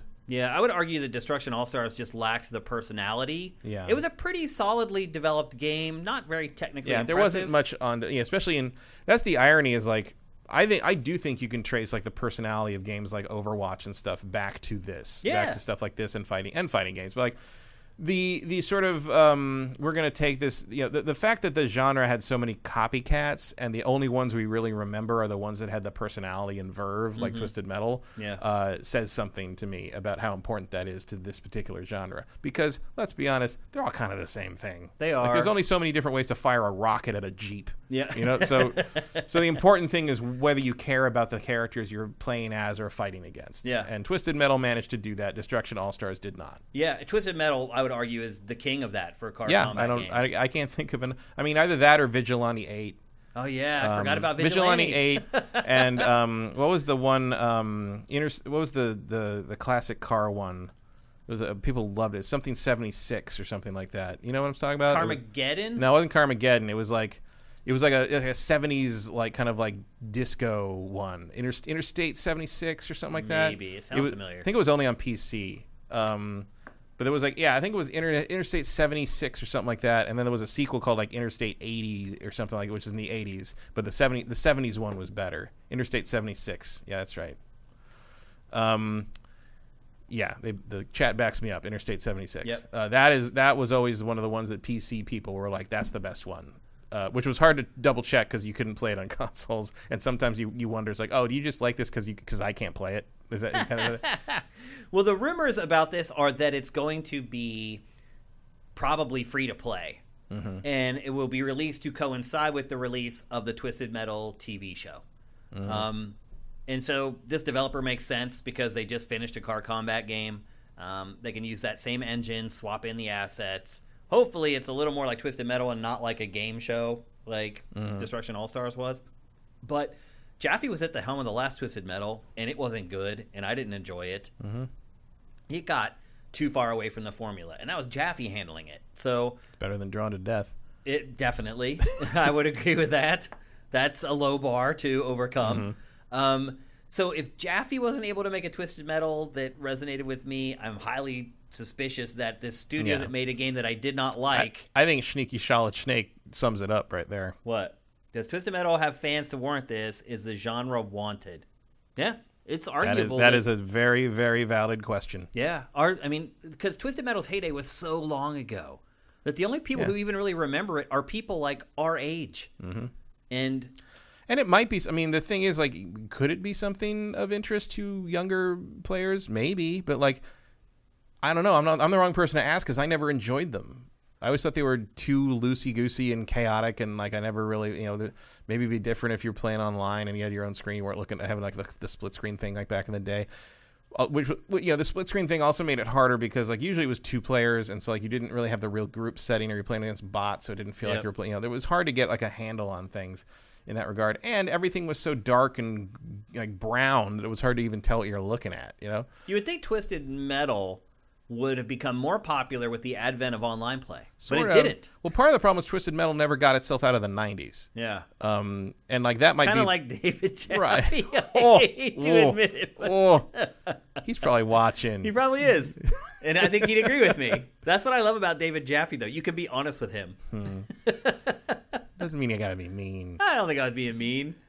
Look at Drawn to Death. It was about notebook art. Like, that's his thing. Yeah. He's like a 90s guy. His games are 90s games. Like, yeah, I just think there's the issue of, like, how do you update Twisted Metal to be today and not the 90s? And I believe my answer to that is you don't. Don't. Yeah. Like, you'd have to make it like a throwback. And I don't know if, maybe, like, I don't know if that stuff flies at this point. Like, is the nostalgia cycle is about to circle around to the mid-90s. Yeah. It's about 30 years, right? Well, that might be why they put this studio on it. It's because it's like, what are they going to have them do? Make another Destruction All-Stars, which flopped horribly? Right. You gotta do something. And it's like, you're going to give them something. Yeah, but we're coming up... like, we think of the gritty sort of, like, mid-90s stuff, like the Image Comics stuff and Spawn and all that. Like, that stuff's about to be 30. Yeah. Wow. So maybe the time's right. I don't know. I doubt it. Yeah. There's some IP that's just not worth reviving. Yeah, some stuff should just stay in the past. It was a moment in time. It was a flash in the pan where everything aligned perfectly. I mean, I feel like the first Twisted Metal became popular because there just weren't a lot of great games available for the original PlayStation at that point. It was kind of an early game in the cycle. A lot of the stuff that we had played up to that point were stuff like Destruction Derby. Yeah, there's a bunch of stuff like that, like Warhawk. Yeah. Like, you're probably not going to see another one of those anytime soon. Well, they tried. They tried with Warhawk and Starhawk. Starhawk was pretty good. Yeah. Still not good enough. Nope. Yeah, it didn't last. And critical mass with those things. We'll probably never see another one. For whatever reason, Twisted Metal did manage to sustain up until, like, Twisted Metal Black. So it had, like, 3-4 entries where it actually was generating a lot of revenue and interest and people cared. But then after that, it's like... I mean, there's a bunch of stuff that sort of stopped back then. Like, when was the last time you thought about a Gex revival? Right. Oh, there's so much IP that's died. A lot of it 3D platforms. Dana Gould is up for it, I guarantee you. He's not doing anything else. So anyway, that's the latest on Twisted Metal. My guess is most people don't care. I wouldn't think so. Yeah. I mean, I might be wrong. I haven't done the market research, but I mean, again, the people who remember it are our age. Yeah, And- but also a lot of people our we age make who a remember small it. percentage of people The people that who are are playing our it. age who remember it might also be the ones making the decisions in That's those true. boardrooms. So, like in those boardrooms, you know. I feel like they made that mistake once already with Twisted Metal, though. Yeah. Even bringing Jaffe in to work on it, Yeah. like it just didn't work. And I think a big part of that may have just been the people that Jaffe had working with him. He didn't have the best programmers in the business at Sony Santa Monica building the game anymore. Mm-hmm. He had people that he could get to work with him at his smaller studio at probably a smaller salary and all that kind of stuff. So, yeah, I don't think this studio is a solution to Twisted Metal's woes. Probably not. Yeah. I wish them luck. It would be great if they could revive it and make it relevant again. I think the TV show will do that more than anything. Probably. And that may be where it belongs more than anything Yeah, else. that feels like you could do more with that. Because the characters are kind of interesting. Yeah, the character is the most interesting element of that franchise. Like, looking at that footage of Destruction All-Stars, you can see where it failed. Its characters are like edgy dudes in ski masks. Like... Yeah, Sneaky says, remember getting detention because of my PS1 magazine that had Gex holding Lara Croft's naked boobs. I remember that cover. I remember that because cover. it was the Janet Jackson cover. Yeah. They spoofed it, yeah. It was a different time. It was. Can't get away with that stuff now. That's for sure. So anyway, that's the latest on Twisted Metal. It is time to move on. So we alluded to this earlier, or at least I did, that you're starting to see other companies start reacting to Game Pass. And I think we're starting to see Sony doing that because it was announced this week that next month on PlayStation Now, The Last of Us Part 2 is coming to the service. Does this seem early to you, Matt? I mean, I guess by Sony standards, yeah, but not by like sane standards. It's been a year. Like, you've made your money, and apparently you don't really have. Apparently, there's no DLC. There's no story expansion. So yeah, it doesn't look like it's coming. They're working on the multiplayer whatever for it. Maybe. Which who knows if that's coming or if it's going to happen. That's the word on the street is that there's a multiplayer thing that they're working on. Yeah, I mean, they've said that from the beginning. Right. Really, I think everyone thought it'd be less than a year. Yeah. But and you would think maybe what you would do is if you're going to put it on PlayStation Now, you time that with getting the multiplayer mode done. It seems like a perfect synergy to me. Because you want people to jump in and try it. Yeah. But are you shocked by this or surprised at all, Matt, that The Last of Us is coming to PlayStation Now basically a year after its release? Not really. I mean, it's sort of the combination of like, it's a story-based game. Most the people who wanted to play it have played it. It's PS Now is sort of you want eyes on that as best you can, especially because now it's not just the streaming thing. You can download the games, right? Yep. And a lot of people are unaware of that. Yeah. I mean, it's basically the same as Game Pass. It just doesn't have its first-party stuff day and date still, but it's getting closer. It's getting there, and like if this is in conjunction with the multiplayer thing, that makes a lot of sense because you do want it's going to be hard to get people to sort of reinstall that thing after because they have no other reason to do it, and if you're going to get new players in, like build the base a little bit, it makes sense. Sure, why not? Like, because I feel like the shelf life on these things, especially a single-player only campaign-driven story game that everybody's already kind of talked about and gone through by now, and you've passed a Christmas season with it, I feel like you've gotten your money out of that game. You think that they've made all they're going to make off of it? I mean, they've sold how many millions and millions of copies of that thing? Like, it did its job. I think it's 15. Yeah, it did 16. Its job. But when you drop that price down to $30 or $20, I think they have. You get like, a it's nice been on resurgence. sale. It's already been discounted that much? It's been on sale before. I mean, I haven't seen exactly the sale prices because I already own it, just as purchased, But it has been in the sales several times. Oh, really? Yeah. That's out of the ordinary for a PlayStation. Not a year later. Yeah. Not super. I mean, I don't know how heavy the discount was, but like it was definitely in some of the sales. I think it's in the current like Blockbuster sale. Huh. Interesting. That is out of character for PlayStation. It typically it's not Nintendo psycho with its first party stuff, but yeah, stuff drops pretty rare. I haven't found that to be particularly true. Like they don't deep discount it as fast, but it's been on sale a number of times. Everything goes on sale pretty soon after. Not in the way that like the third party stuff. Like if you wait 4 weeks or 6 weeks, it's going to be like 30% off or whatever. But like like that happened. God of War was on sale within a year. Not like super discounted, but like $40. Yeah. Yeah. It's on PlayStation Now. God of War, correct? What is? God of War is on PlayStation Now. Yeah, it was part of the PlayStation Now? I'm not sure. I know it's part of the PlayStation Plus like instant game collection thing. I think it's on PlayStation Now. I don't know. I don't know anything about what's on PlayStation Now. I don't pay attention to it. What do you think Sony, as far as time frame is concerned? Vincent says it was, but it was removed. It was removed. Yeah, and that's the other thing with PlayStation Now. Is it like stuff shows up there and then it's gone? Well, Game Pass does that too, just not Microsoft first-party stuff. Yeah, I mean, I don't think the turnover is as severe. Obviously, Grand Theft Auto has has come and gone like 3 times on Game Pass or whatever. But like Microsoft stuff is always there; it never goes away. But Sony does rotate its stuff off that, I guess. Now, what do you think, as far as time frame is concerned, is Sony? What window is Sony going to have to get to where it can really? Because I saw some people in chat saying they like PlayStation Now more than Game Pass. I think that's insane, but some people feel that way. For most of us, though. What kind of time frame do you think PlayStation needs to get to before it can legitimately compete with Game Pass with PlayStation Now? I don't know. I mean, it may not matter. It feels like 2 months or something like that. Maybe I think that's too fast for like the amount that their exclusives sell though. Like you don't. I mean, I think it's a game by game basis. Like Days Gone, you want to put that up 3 months after it comes out, sure. But it's like Spider-Man, that thing's got legs for 8-9 months. Like there's no reason to do that. I'm just wondering though if the math. I mean, we did it earlier. I don't think Sony cares about that because remember, I don't think Sony cares about that to that degree because they're making their money the way they expect to make their money. Like Microsoft's got some other plan in here, and maybe they're dealing with volume, but Sony's also not really doing the thing where we're going to hand over all this money to you to like put this thing on our platform day and date to give to free to people who are subscribing. Like that is a business model that Sony would have to shift over to in a massive move, and I just don't think that their machinery is in place for that. It could be. Like, that might be something they're forced to do later if Game Pass really becomes the juggernaut it looks like it might. Mm-hmm. But I don't think Sony's going to do anything like that until they are absolutely forced to. And we're even seeing it right now. Like they haven't. You think they're kind of getting forced to do it now, though? Yeah, but they're not doing it in earnest. They're just doing it like as sort of a cursory. Oh, I guess this is a thing we should do. Yeah. Like they are not making big moves to catch Microsoft in their policies on how these things are distributed and given to the people. They are just saying like, oh yeah, I mean we do it too if you wait a while. Like it's there as a move, and like it's not.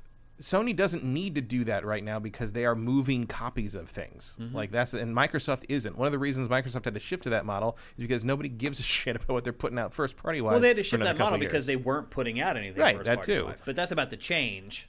Yeah, we'll see how long they stick to it. I mean, it seems like they're sticking to it because they're giving Halo out for that. Oh, they're going to stick to it. They're not. There's no going back. So they found their way in, but Sony already has their way into revenue, so they don't need to do that yet. Like, because no one's not buying Sony games because they have Game Pass.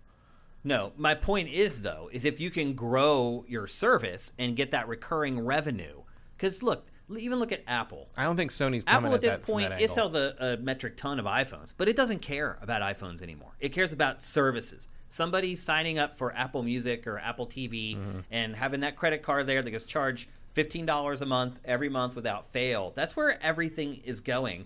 Xbox got out ahead of it with Game Pass. The math that we did earlier, imagine if you did have 60 million people subscribing. I just don't. It's not Sony. I agree with that. It doesn't seem that way, but I also feel like all companies eventually have to evolve. Yeah, but like we'll talk about that in half a decade when Sony finally realizes what they have to do. Like, it might be too late by then. It could be. It could be. It's not going to happen until then. I don't know. Like Sony has shown this over and over again that when it comes to change or die, they will push it as close to die as they can before they change. And that's all version. For God's sake, I don't mean to keep bringing it up, but look at Venom. Yeah. The big shift, and it's not like Warner Brothers is doing any better, but the shift over for superhero movies over the last 13 years has been, hey, you know what works? You know what makes you $1 billion? If you make them really good.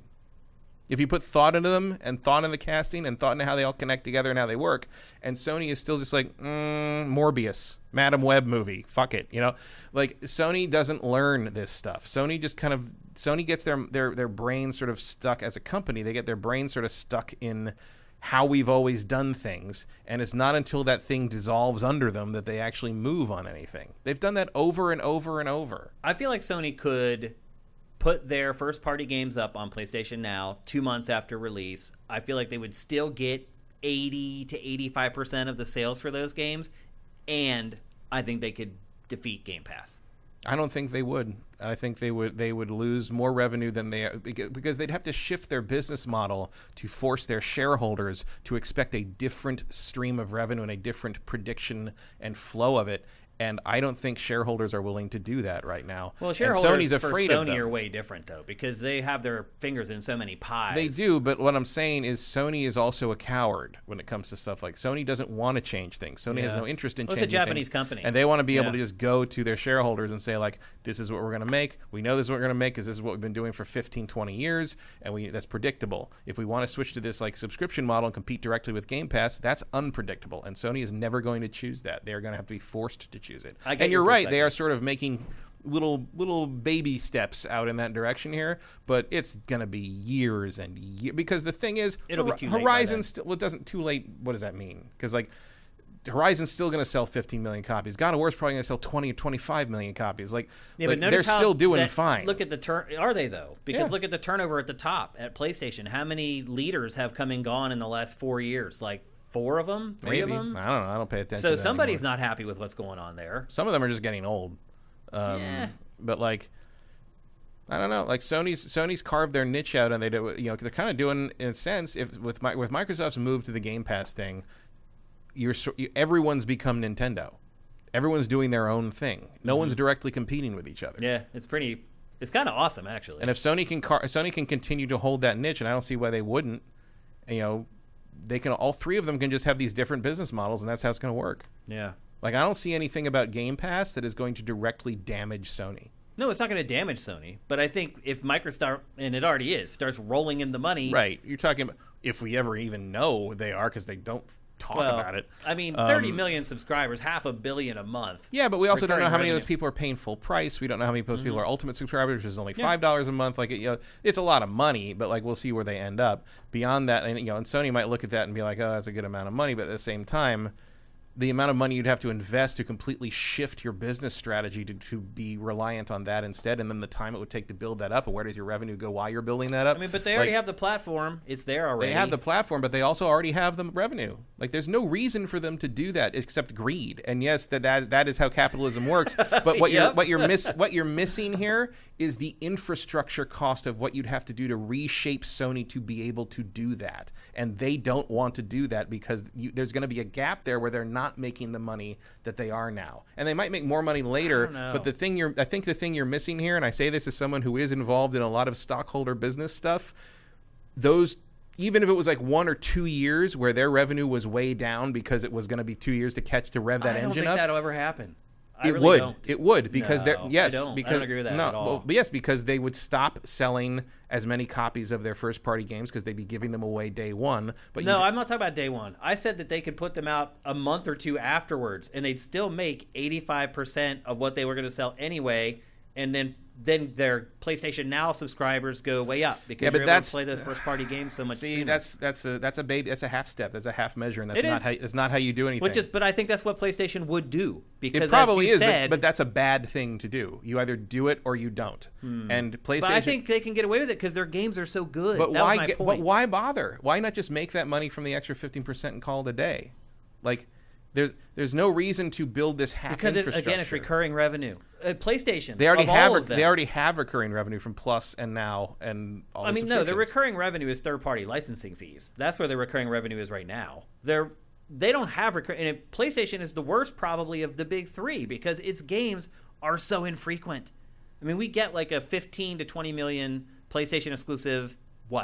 Once every 2 years, probably. Well, they're working on making that more like once every couple of months. They're trying, but we'll see. I mean, but I'm saying, like, this is recurring revenue every month, always coming in, and that's what businesses want. They want to be able to rely on revenue. Right, but this isn't reliant. Like, I think it would be. It's not. It wouldn't be. Because you're assuming... A lot of people said that about Game Pass. Right, but you're assuming success, and one of the reasons for Game Pass's success is that Microsoft went into that 150% committed. Partly because it was that's the second half of the sentence I'm still trying to say, is they had to because they had no other choice. Right. Sony has another choice. They can just sell 25 million units of God of War. Like, there is no reason to choose risk when you have reliability. And what you're talking about there in terms of, continued income from the subscription is correct in terms of like, yes, that's a reliable source of income, but Sony already has that reliable source of income from their units moving. They don't need to suddenly make a big bet on another maybe reliable source of income that they'd have to build towards. But my point and is eventually, there are big you're gaps in between their hits that sell 15 to 20 million. But their solution to that is going to be to make those hits more often, not to change their entire business model. Yeah. And one day they may have to change that entire business model because maybe people don't want to buy God of War units anymore. They just want to. But I don't see that happening anytime soon. That's in the realm where, like, honestly, that's in the realm where, like, Game Pass comes pre-installed with every television that isn't made by Sony, and everyone just expects to be able to access the current new game the day it comes out with part of their Game Pass subscription on their television, and which I would hate because fuck the streaming thing. But at the same time, like if Sony's the only one not offering what people have come to assume to be the default, then Sony is forced to change. That's how Sony's operated all the time, right? Like Sony has always done that. They're like, okay, Sony suddenly realizes, oh, this is the new zeitgeist, and we got to catch up now. And then by the time they catch up, the iToy doesn't matter anymore. I feel like that's kind of what they're going to do now if they don't jump on this. I mean, it is what they're going to do. That's just what Sony does. There's always time to change. Not when you're Sony. I don't know. This is a giant lumbering steam engine of nonsense that Sony is, and I see no way to turn that wheel without saying like, oh, and by the way, you're just going to have to deal with a couple of years where our revenue's a little bit down and you're not making as much money as you used to be as a stockholder, and no one's going to agree to that.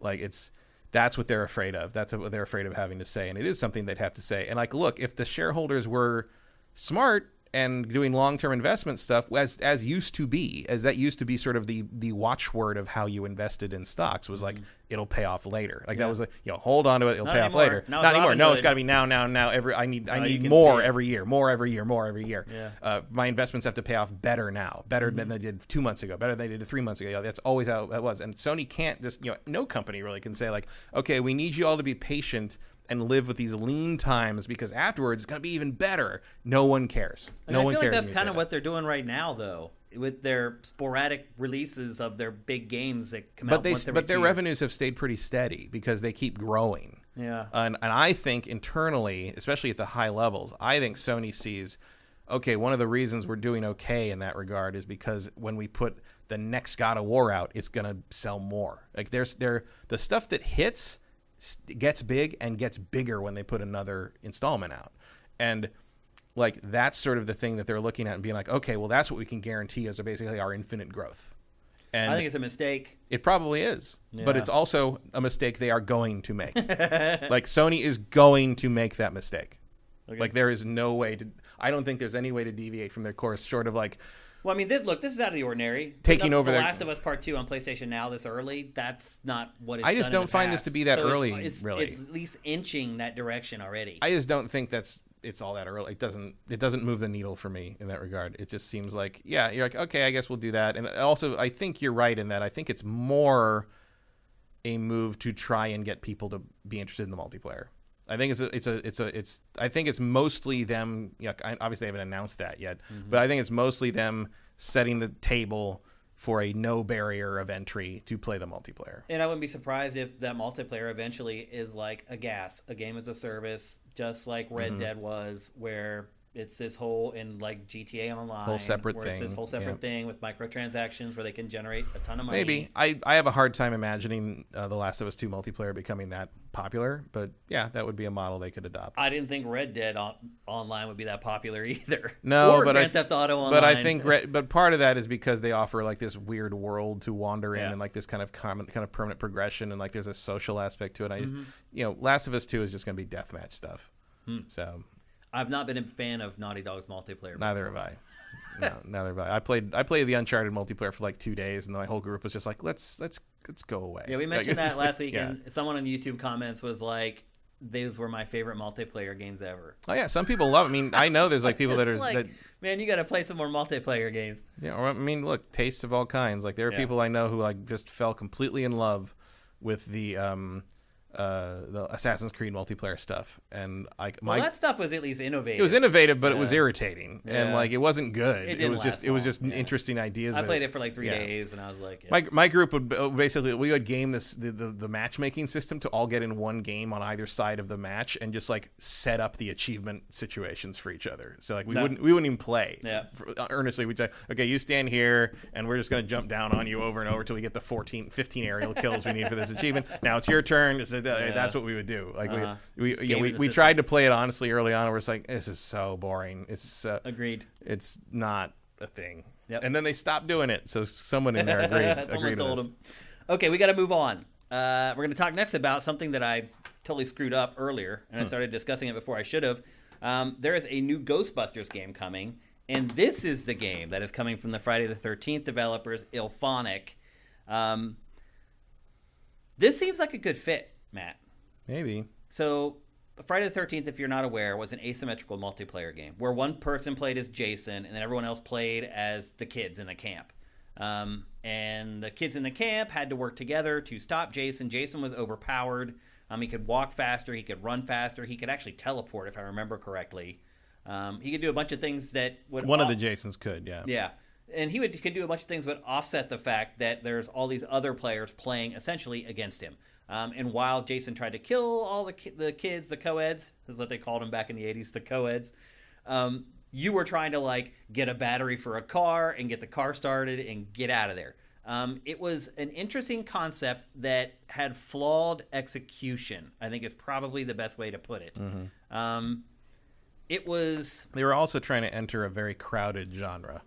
Yeah, was it crowded back then? Or I thought weren't they one of the originals though? No, they would. I mean, Dead by Daylight was already in place. Like there was a bunch of stuff that was already like streaming phenomenon stuff, and like Friday the 13th kind of entered a little later than I think it was a better game in a lot of ways than what Dead by Daylight was, but it just didn't have the critical mass of streaming that it never found it because they never got a chance to sort of patch things up and get things up and running. Like that's it's like it was like starting an Overwatch competitor. Yeah, it's like you either catch or you don't. You catch fire or you don't. And the internet, Twitch had basically already decided that Dead by Daylight was its horror asymmetrical multiplayer game of choice at that time. Yeah. So.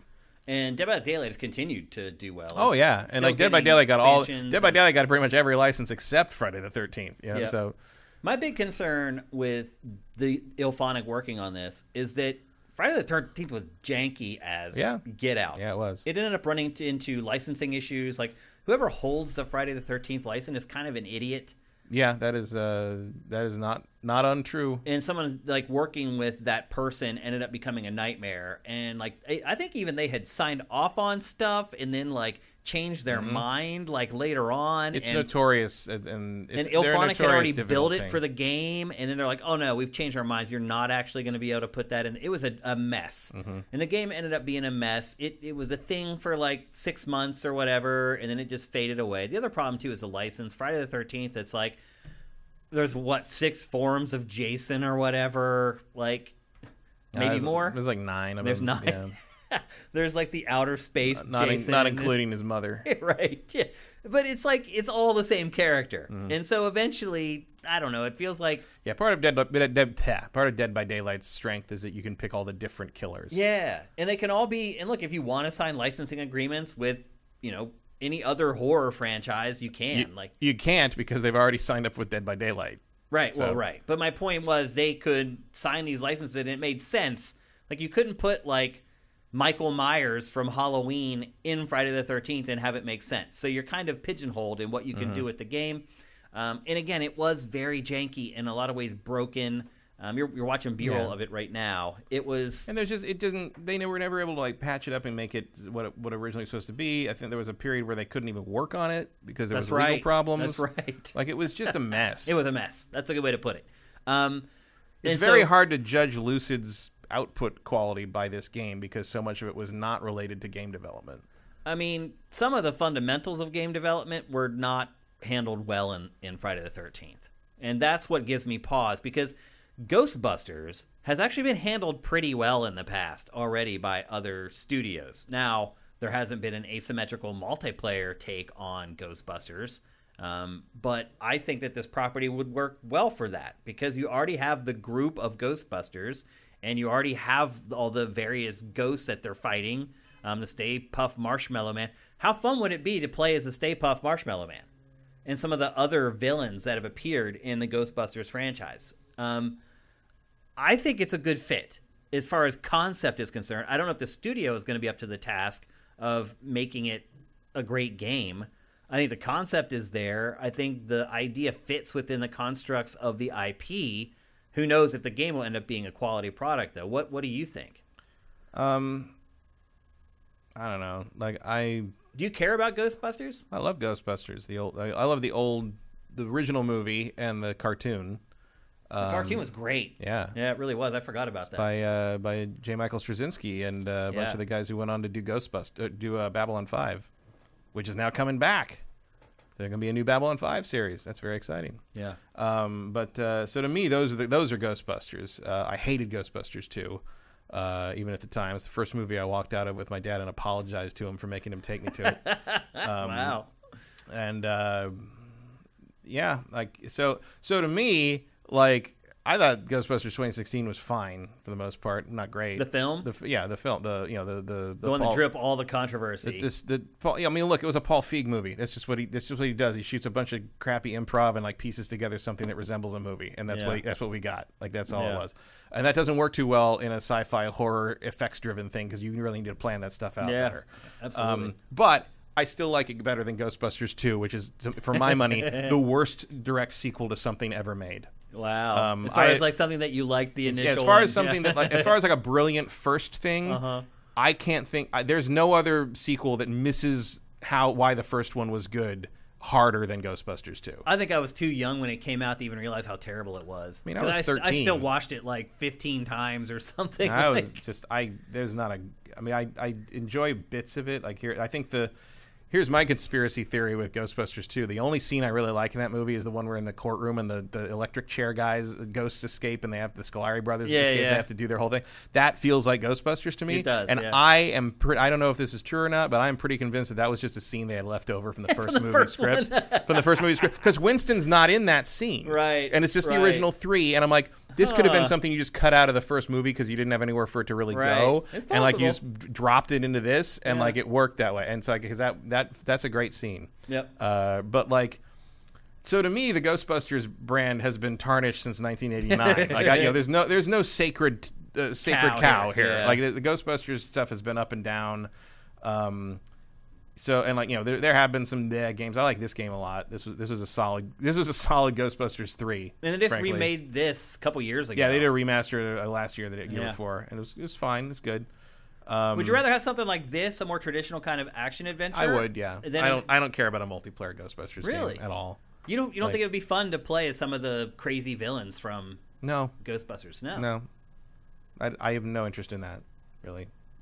Maybe if you put in villains from the cartoon, you put in Sandman and Samhain and stuff like that, that would be fun. But if you're just gonna throw Gozer and Vigo at me, I don't care really. It's bleh. What are you gonna do? Giant, who are you gonna call? Giant Marshmallow Man. It's never fun to play giant characters in these multiplayer games because they have to be balanced, right? That was the frustration of what was that? What was that asymmetrical multiplayer game where you're hunting the monsters? It was a huge thing. Hunt Showdown. No, it was that was actually good. No, it was banned with an E. I think it was the. It was the big thing. It got awards at E3 and PAX, and it came out. It was all microtransactions, and it came out, and nobody liked it. You remember when it banged with an E? It was no. It was a big deal. It was at everything. It was made by Evolve. Evolve. Yeah, I remember. That's what I think of when I think of giant things in a multiplayer setting. Because you're just gonna walk around and everyone's gonna be able to dodge your attacks really easily and bleh.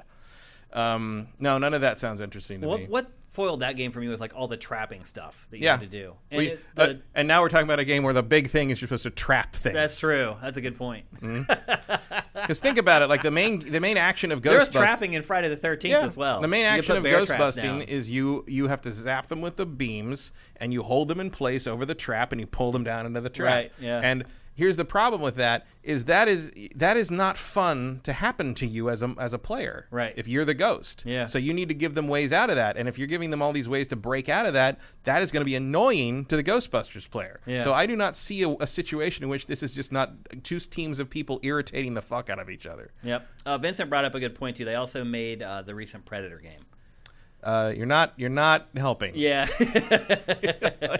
It doesn't acquit them any better than Friday the 13th. I mean, it does seem like a pretty easy assumption that is pretty much what this is going to be. Probably. You know, the Ghostbusters fighting probably a really powerful demon or ghost kind of thing. Yep. In a first-person perspective, I would probably guess, which makes no sense because which is a shame, you want to see the packs and the ghosts and the we don't have much details on this as far as when it's coming. When is the next film coming? Later this year, I think. Oh. The Afterlife thing? Yeah. Okay. Should be this year. My guess is the game will not be done by then. If it is, that's a really bad sign. No, that's not going to be done in time. Ghostbusters Afterlife has been delayed. If it comes out next year, then maybe they have a chance. No, it's this year. It's November 19th. Yeah. So we're not going to see any sort of synergy there with the film or anything. Well, I will say that they showed Ghostbusters Afterlife to a convention, like a gathering of distributors a few months ago, and it got raves. Wow. Like supposedly and these are the people that have to make money off this thing, right? By showing it in their theaters, and they loved it. Well, if it's that good, then maybe. Yeah, I guarantee you the kids in that movie will be selectable characters in this thing. Well, if it's that good, then maybe the game coming out next year, it will sustain it, and it might work. Maybe. Instead of, But you never know what's going to resurrect a franchise or an IP all of a sudden. And true. This movie, the reputation, the buzz so far is that it's good enough to do it. We'll see. Okay. So anyway, that's Ghostbusters. No date, no platforms announced yet, although I'm guessing it's probably going to maybe be PS5 series exclusives. We'll see. Although with an IP like that, at this rate, it might be done in time for the next movie. You're right, though. It might be. That might be what they're targeting. But anyway, when we get more details, we'll share those with you. Next up, we're going to talk about Netflix. Netflix has acquired a game developer, Matt. Why would Netflix want to acquire a game developer? To get to the other side, like a chicken crossing the road. It acquired. I saw this news and I thought of that meme with the cat in the suit with the paper, where he just puts the paper down and goes, "I should buy a boat." Yeah, like that's what this made me think of. So they bought the studio behind Oxenfree, which and the Afterlife. They did Afterlife too. I believe so. Yeah. It's called Night Dive Studios. One, why would Netflix acquire a game developer? Two, why would it acquire that developer? Well, I think they'd acquire that developer because their games are very narrative driven. And you could easily take anything you could make a Netflix show out of Oxenfree and Afterlife pretty easily. So Afterlife especially. Yeah, if you want to synergize a game release with an accompanying Netflix show, that would be a good choice of developer to do that with, I would think. I mean, Oxenfree... How they release the game is kind of my question. Like, they stream it on Netflix? Do they release it as a normal game with just like a publishing arm of Netflix? Well, they already went through this, actually, because they have games now available on Netflix, and you just search for it just like it's a TV show or a film. And it's not like Night Dive's games are like Twitch games. You need reflex, like responsiveness to play, so that could work that way. I think this has to also be sort of an outgrowth of what you're seeing with The Witcher. And I know The Witcher is not based on the games; it's based on the books. But people know The Witcher because of the games. And if you're Netflix, you have to be looking at like, wow, video games maybe have this gold mine of other like narrative ideas that we just haven't dug into much. And this might be their sort of baby step in that direction. I think they may have acquired this studio for the sole purpose of making Life is Strange video games. Life is Strange? Oh, I'm sorry. That's who they should have acquired, actually, is the studio that makes Life is Strange. Stranger Things. Oh, yeah, that could be. I seriously think they may have bought them just to make Stranger Things games, because the vibes of their games Party, that's right. Are already, like, perfect for that. And Vincent points out it's Night School Studios. Oh, I said Night Dive, right? Night Dive is a studio, but there's another one. Another one. They did the Turok remasters. Wait, Night School did, or Night Dive. So Night School is the studio that was bought by Netflix. And Night School does Oxenfree. Yes. Okay. That part we got right. And you're right. Those games are mostly narrative driven. if you're trying to create sort of shoulder marketing for your shows, you probably want those games to be narrative driven. And so it's kind of a good match in that way. I just can't see the advantage of buying one of these studios versus just paying some studio to build something for you, which is pretty much what it's done in the past for its various games based upon its properties. Buying the studio is a way of saying we're serious about this. Yeah. I would also argue that right now there are tons of indie studios that are looking at what this studio did in order to get acquired by Netflix. Yeah, crossing their fingers that it happens to them. Although, remember that Netflix spends billions of dollars a year with no real revenue stream. Yeah. And so no one knows how long that's going to last. Yeah, I mean, Pachter, he's really taking a beating over his evaluation of Netflix's stock. Because he keeps saying what you just said. They're not making money. They've never made money. There's no reason why. They are throwing hundreds of millions of dollars into a hole, and sometimes a really good show pops out of it. But they have no revenue stream. I know. And that can only go so long. They do, but it doesn't make them a profit. It doesn't cover the... It's not a profit deal, as say. Pachter would say. And there's a lot. I mean, there's a lot of this stuff, kind of this interactive. Hasbro just did this too. They didn't buy a studio, but they formed a studio in Raleigh. I think, is it? Yeah, they're called the New Raleigh Durham Studio. Wizards of the Coast created it over there. Alongside the one that was making like the Dungeons and Dragons stuff. So this one is going to make Hasbro stuff. So they got a G.I. Joe game in the pipeline, and presumably more. They're just going to churn out AAA Hasbro games based on Hasbro toy properties. And I'll tell you what's going to happen. They're going to put out one G.I. Joe game in like 2 years. It's going to be incredibly mediocre. No one's going to care because no one wants a G.I. Joe game in the first place. They're going to shut the studio down, and 6 months later, a bunch of badass concept art for an awesome-looking Transformers game that they had to shut down because they shut the fucking studio down is going to leak and make me sad. That's what's going to happen. That is what's going to happen to the New Raleigh Durham studio, just so you know, everyone who works there right now. You're only getting one game out, I promise. We've seen this before. And it's going to be a G.I. Joe game. I hope you're happy, Hasbro. Why are you not leading with the Transformer game? Why are you not leading with the property that has actually sustained for 40 damn years? Yeah, that would make more sense. Lead with the profit guy. Yeah. Lead with the one that still has fucking movies coming out. Still has fans. Yeah. Yeah. I mean, I saw Snake Eyes. We all saw Snake Eyes. I didn't. Well, actually, a lot of people didn't see Snake Eyes. That's and I'll put it to you this way: I have suffered through all the Transformers movies, right? Even though I know they're not going to be good. Bumblebee is great, but the other ones. And I'll say that, Bumblebee is great. I'll say this: the poster they gave out at the Snake Eyes premiere is the nicest poster I've ever seen given out at a fan premiere event. It's like this big, and it's like really thick tag board. Like, you couldn't roll it. It was like super stiff. Wow. It was embossed, like the symbol and him and the title of the movie were all embossed out. It was It was nice to touch. It was It was a beautiful piece of work. And after the movie, as we were walking out, there were hundreds of them just left on seats. Like no one wanted to remember what they'd just seen. Oh Lord. So I'm just making the proclamation. Transformers still works. G.I. Joe, I don't think there's any way to bring that into the modern day. And if you want to turn some sort of team of guys fighting a team of evil guys thing to connect them to Transformers and make that some kind of franchise, you have to use Mask. Because the Mask vehicles can be retroactively re-engineered Transformers tech. Oh. That's how you get those vehicles. Why do the vehicles transform? Because they were backwards compatibly engineered from dead Transformers. That's how you do that. Interesting.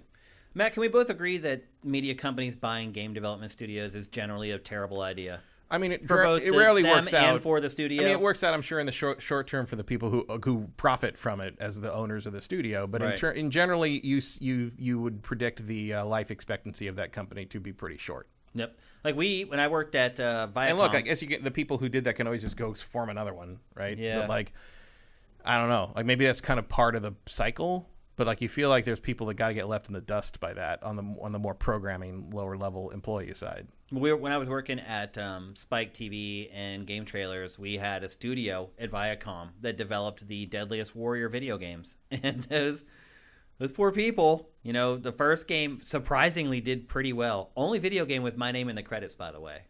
In all my years in this industry, that's the only game that has my name in the credits. Mine is in Fable. Is it? Because I'm in it.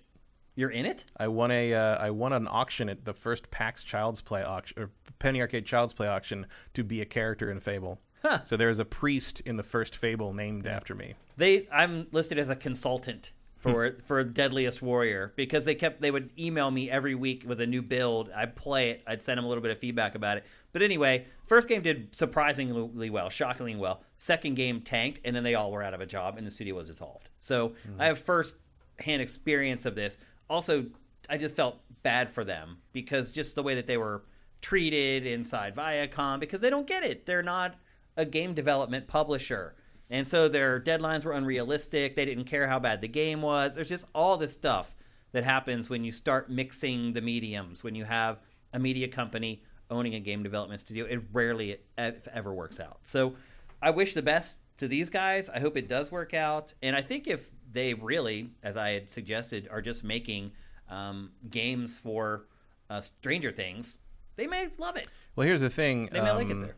I don't think that's probably accurate, because if we know Netflix, Stranger Things has maybe another season. Yeah. They're going to kill that show. Because they'll make a bad season. And they've already made 2 bad seasons, but they need to finish that story, basically. Yeah. Like, get to something, because we don't know any more about the Upside Down than we did in the second episode of season 1. That's true. Like, they have never done anything with the premise. I'll keep watching, though. It's like The Walking Dead. I'm a sucker for it at this point. I did enjoy season 3. I thought season 3 finally figured out that, we're here for these characters, not for not for your dumb story. Yeah. Like, I want to see these characters with each other. Yeah. I don't care about your stupid... They're getting old now, too. It's going to lose kind of that, like... Yeah, Stranger Things, the college years, is not going to have the same appeal, really. Exactly. So. And I'm wondering how they'll handle that. Anyway, we got to move on. We're going to talk next about, finally, we have the final character for Super Smash Bros. Ultimate. It was announced this morning during... It's not a direct. Sakurai it was literally just a Smash Brothers presentation. Yeah. And the final character, if you haven't heard, is Sora. How do you feel about that, Matt? Fine. I mean... Yeah? I mean, I uninstalled Smash Brothers a long time ago. I don't care. I did like the reveal thing. I very much enjoyed that the reveal is basically, it starts with a giant troll that it might be Dark Souls, which is very funny to me. What made you think that from the reveal? Because there's a fucking bonfire. There's a little firelight shrine thing there. Like, that's what they're doing at the beginning, is he's coming up to activate the bonfire. Like, it's literally a Dark Souls reference. Really? Yeah, that's what that... I didn't pick up on that at all. Oh, absolutely. That's the first thing I thought. Everybody's like all weird and quiet and has like gone to stone. You know, they're all back to toy form, and like Mario comes up and activates the bonfire. Like that was.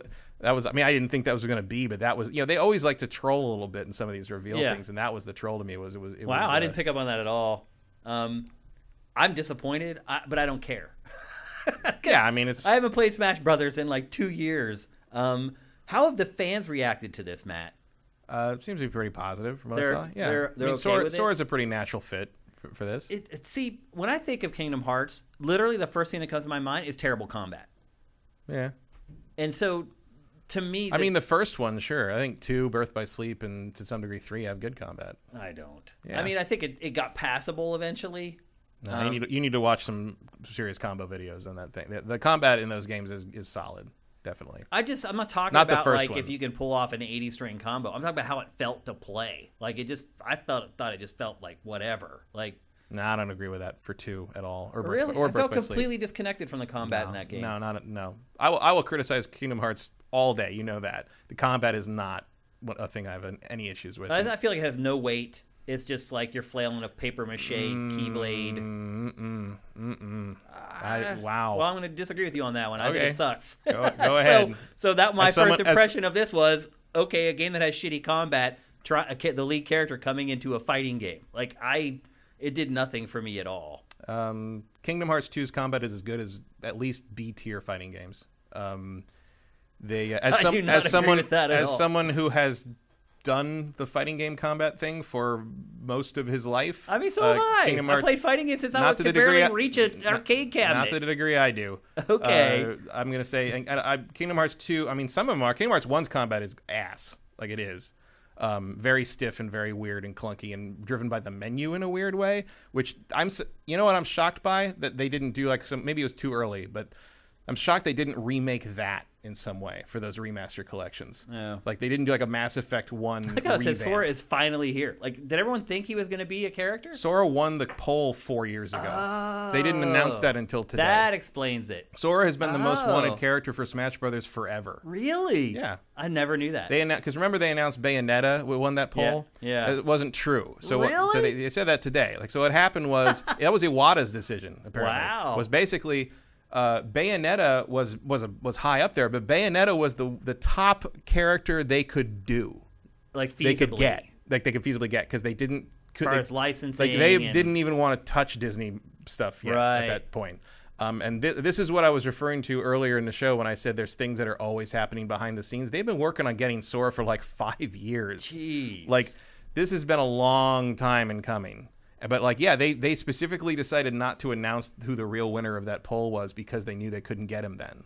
Now, did they lie and say that Bayonetta won the poll? They said Bayonetta. It was a phrasing thing. It was something like Bayonetta was the top winner of the viable. They found some way like that. to phrase it. It was a weasel word thing, but they did. If you go back and look at it, it wasn't. It was like they didn't lie. Yeah, it was like a Bayonetta is the one we can get for you, so that's the top we're gonna get. And they said something like she was the number 1 here and the top 10 here. And yeah, it was a little sketchy. But now today, they like Sakurai admitted, like the real like overall winner was Sora. Okay. What's gonna happen with this game now? Is it just gonna ride off into the sunset? I don't know. I wonder how many people are still playing it at this point. I think it's still pretty well played. Yeah? Yeah, it's still got numbers on Twitch. It's still up there, I would have to imagine. Huh. I think that translates into some amount of continued community interest, and there's still tournaments happening, and it's still it's still regularly played by the community. Like I think it's as much as doing as well as you can expect a game as old as it with what it is to be doing. I mean, sure. why do you think they ended it so soon? Because, I mean, we're not going to get another Smash Brothers, I'm guessing, for another 2-3 years. Well, like you said last week, Sakurai wants to do something else with his life, basically. Right, but why don't you just find somebody else to work on it? Maybe, I don't know. Like, maybe whoever wants to do the next... I also think you just keep this going as a platform moving forward, and maybe now, like, their next task is to, start working on bringing this forward to whatever the next hardware is. Because I feel like you don't abandon this. Yeah, it would seem insane to abandon it. I don't understand why Nintendo would decide to do that. That's why it's like, look, I get Sakurai is a huge part of this, but you can keep making this game without him. It's not like it's that crazy. Sure. But you should, if they want to do a new era, then like you can start that later. I wonder if I don't trust Nintendo to be able to like get like all the characters. Like are all the characters in this, like if you just own the game, do you have all the characters or do you have to pay for them? You got to get passes. Right. So I wonder, like, do you trust Nintendo whenever they release a new version of this to get all my characters that I've paid for from this over into the new one? I don't know that I do. I mean, the third-party stuff may or may not. You never know. Like, although the licensing for that, too. The licensing for that, you would hope that whatever thing they signed for this would have pretty extensive... in perpetuity in there somewhere. Some kind of thing like that. Yeah. And most of them, I think Sora is one of the few examples of someone that you would have a problem keeping. Because everyone else is pretty much, companies they have regular and good relations with. The only one who might get weird about it is Disney. Mm-hmm. And Disney does have part ownership of the Kingdom Hearts. Yeah, they don't own Sora. Who does own Sora? They do own Sora. Oh, they do? They do own everything, I think. Everything Kingdom Hearts? Yeah. Square has some kind of say in it because there's Final Fantasy stuff in it. Right. But and they make it and publish it, obviously. But I believe Disney owns like Sora, Riku, and Kairi and the original characters. Notice there aren't any like of them in this. Right. Because they would be separate licenses. Right. Like there's no team up attacks. There's none of that stuff. It's just Sora. Someone I think it was Schreier was joking on Twitter like that Sora's final smash should just be him explaining the story. And everybody just dies. And everyone dies. That I can get behind, absolutely. For me, it was a little bit of a letdown because I don't care about Kingdom Hearts that much. I definitely don't care about the story in Kingdom Hearts like at all.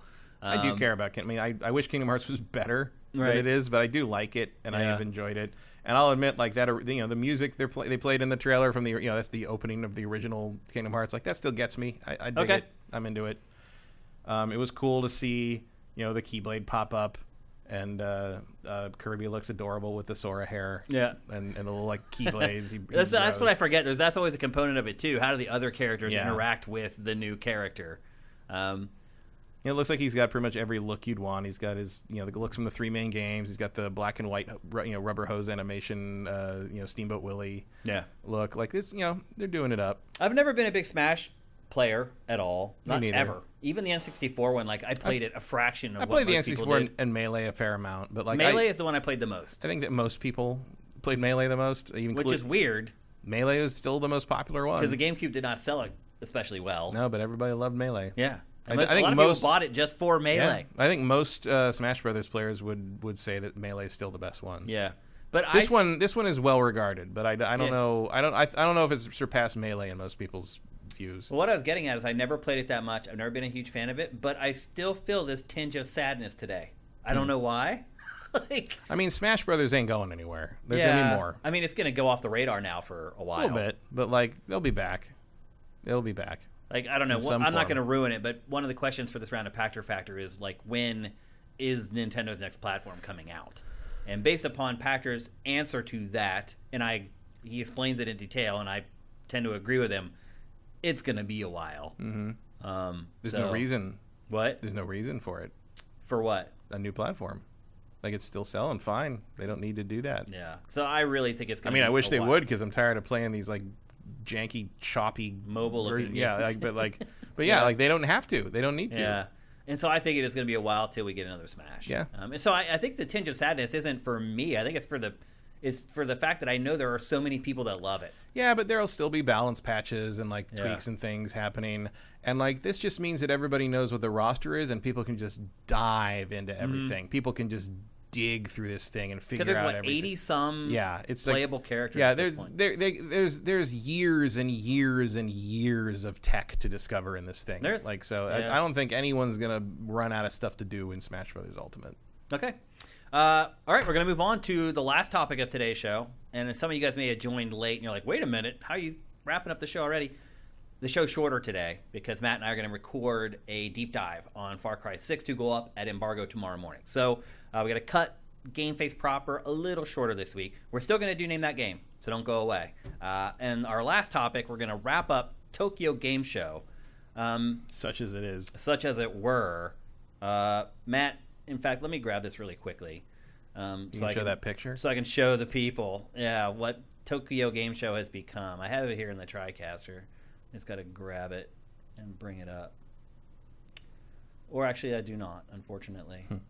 So, Tokyo Game Show happened this past week. It may be hard to know that, especially if you don't go to sifted.net, where we did have like a hub. I think it was just more of a nod to TGS more than anything. Although I'll say this, that page ended up getting pretty populated. But it got populated with generally a bunch of crap. It was, I wish I had made that image too. It stinks that I didn't bring it because it was really disturbing to see Tokyo Game Show. They tried to do it in person, which I mean, it wasn't public, but they had a convention hall booth. Yeah, they or had two. 8. There were 8.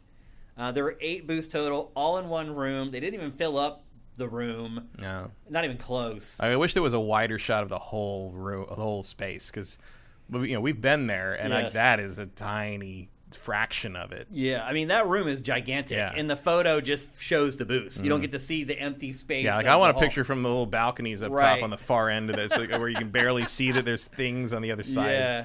So I mean, I'll commend them for doing Tokyo Game Show at all because look, we haven't done E3, we haven't done Gamescom, we haven't done PAX. None of that stuff has come back yet. QuakeCon, any of it. But they did do TGS, albeit it looked like it was just for industry folks and press. I don't think they let the public in. No, there was no public element to this. But it was really sad to see the show in that state. And look, it's been going downhill for years at this point. And we've seen saddening images from Tokyo Game Show before. But this was really stark. But again, at least they tried it. And I mean, we'll see what it looks like next year. Next year, I think it'll look really good next year. Because people are going to be wanting to get out and do stuff, no matter where you live, and no matter where you live in the world, in fact. But there were some stories that came out of it, some good, some bad, some confusing.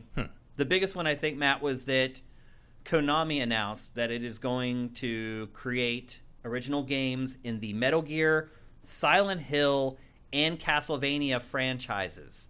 And fans are freaking out. They're like, oh, no, this is terrible. Yeah, well, I mean, that's pretty much sounds like a threat to me.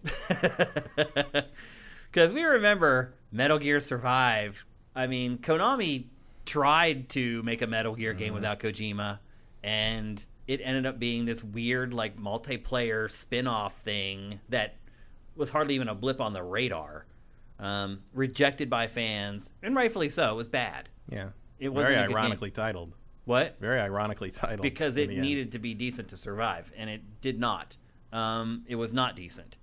How do you feel about Konami taking this on? Now, obviously, its internal studios aren't going to develop this stuff. It's going to pay some other studio. Yeah, they're going to farm things out. There's even rumors that they're approaching Kojima about Silent Hill again. Oh, really? So we'll see if that. I did not see that. We'll see if that turns out to have any water in it. Yeah, I didn't see anything about that. I mean, finally a port of the Pachinko games or something. I don't know. What are you going to do? So, I mean, at least the fact that they're doing collections of Castlevania stuff is some kind of positive thing. Like, which would you rather have happen, Matt? Would you rather have Konami do this and farm it out to third parties, or would you rather it just sold the IP to other publishers?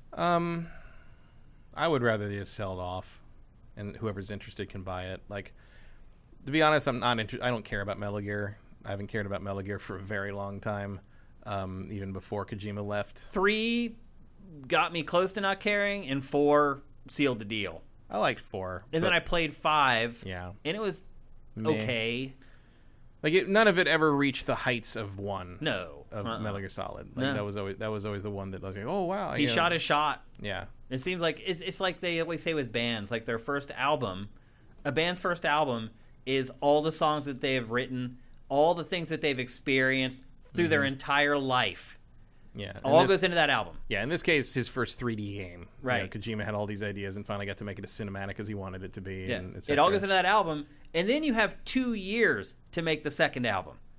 And so what are you drawing from then? Because you've drawn from your whole life to make that first one, and then the second one comes, and, I mean, that's where it started flying off the rails. Yeah. Metal Gear Solid 2. You can see why he wanted to stop all those. You know, he had told his story, and everything after 2 just really feels like tap dancing. Yeah. Trying to sustain and more and more, it doesn't feel planned. It doesn't feel like it all fits together.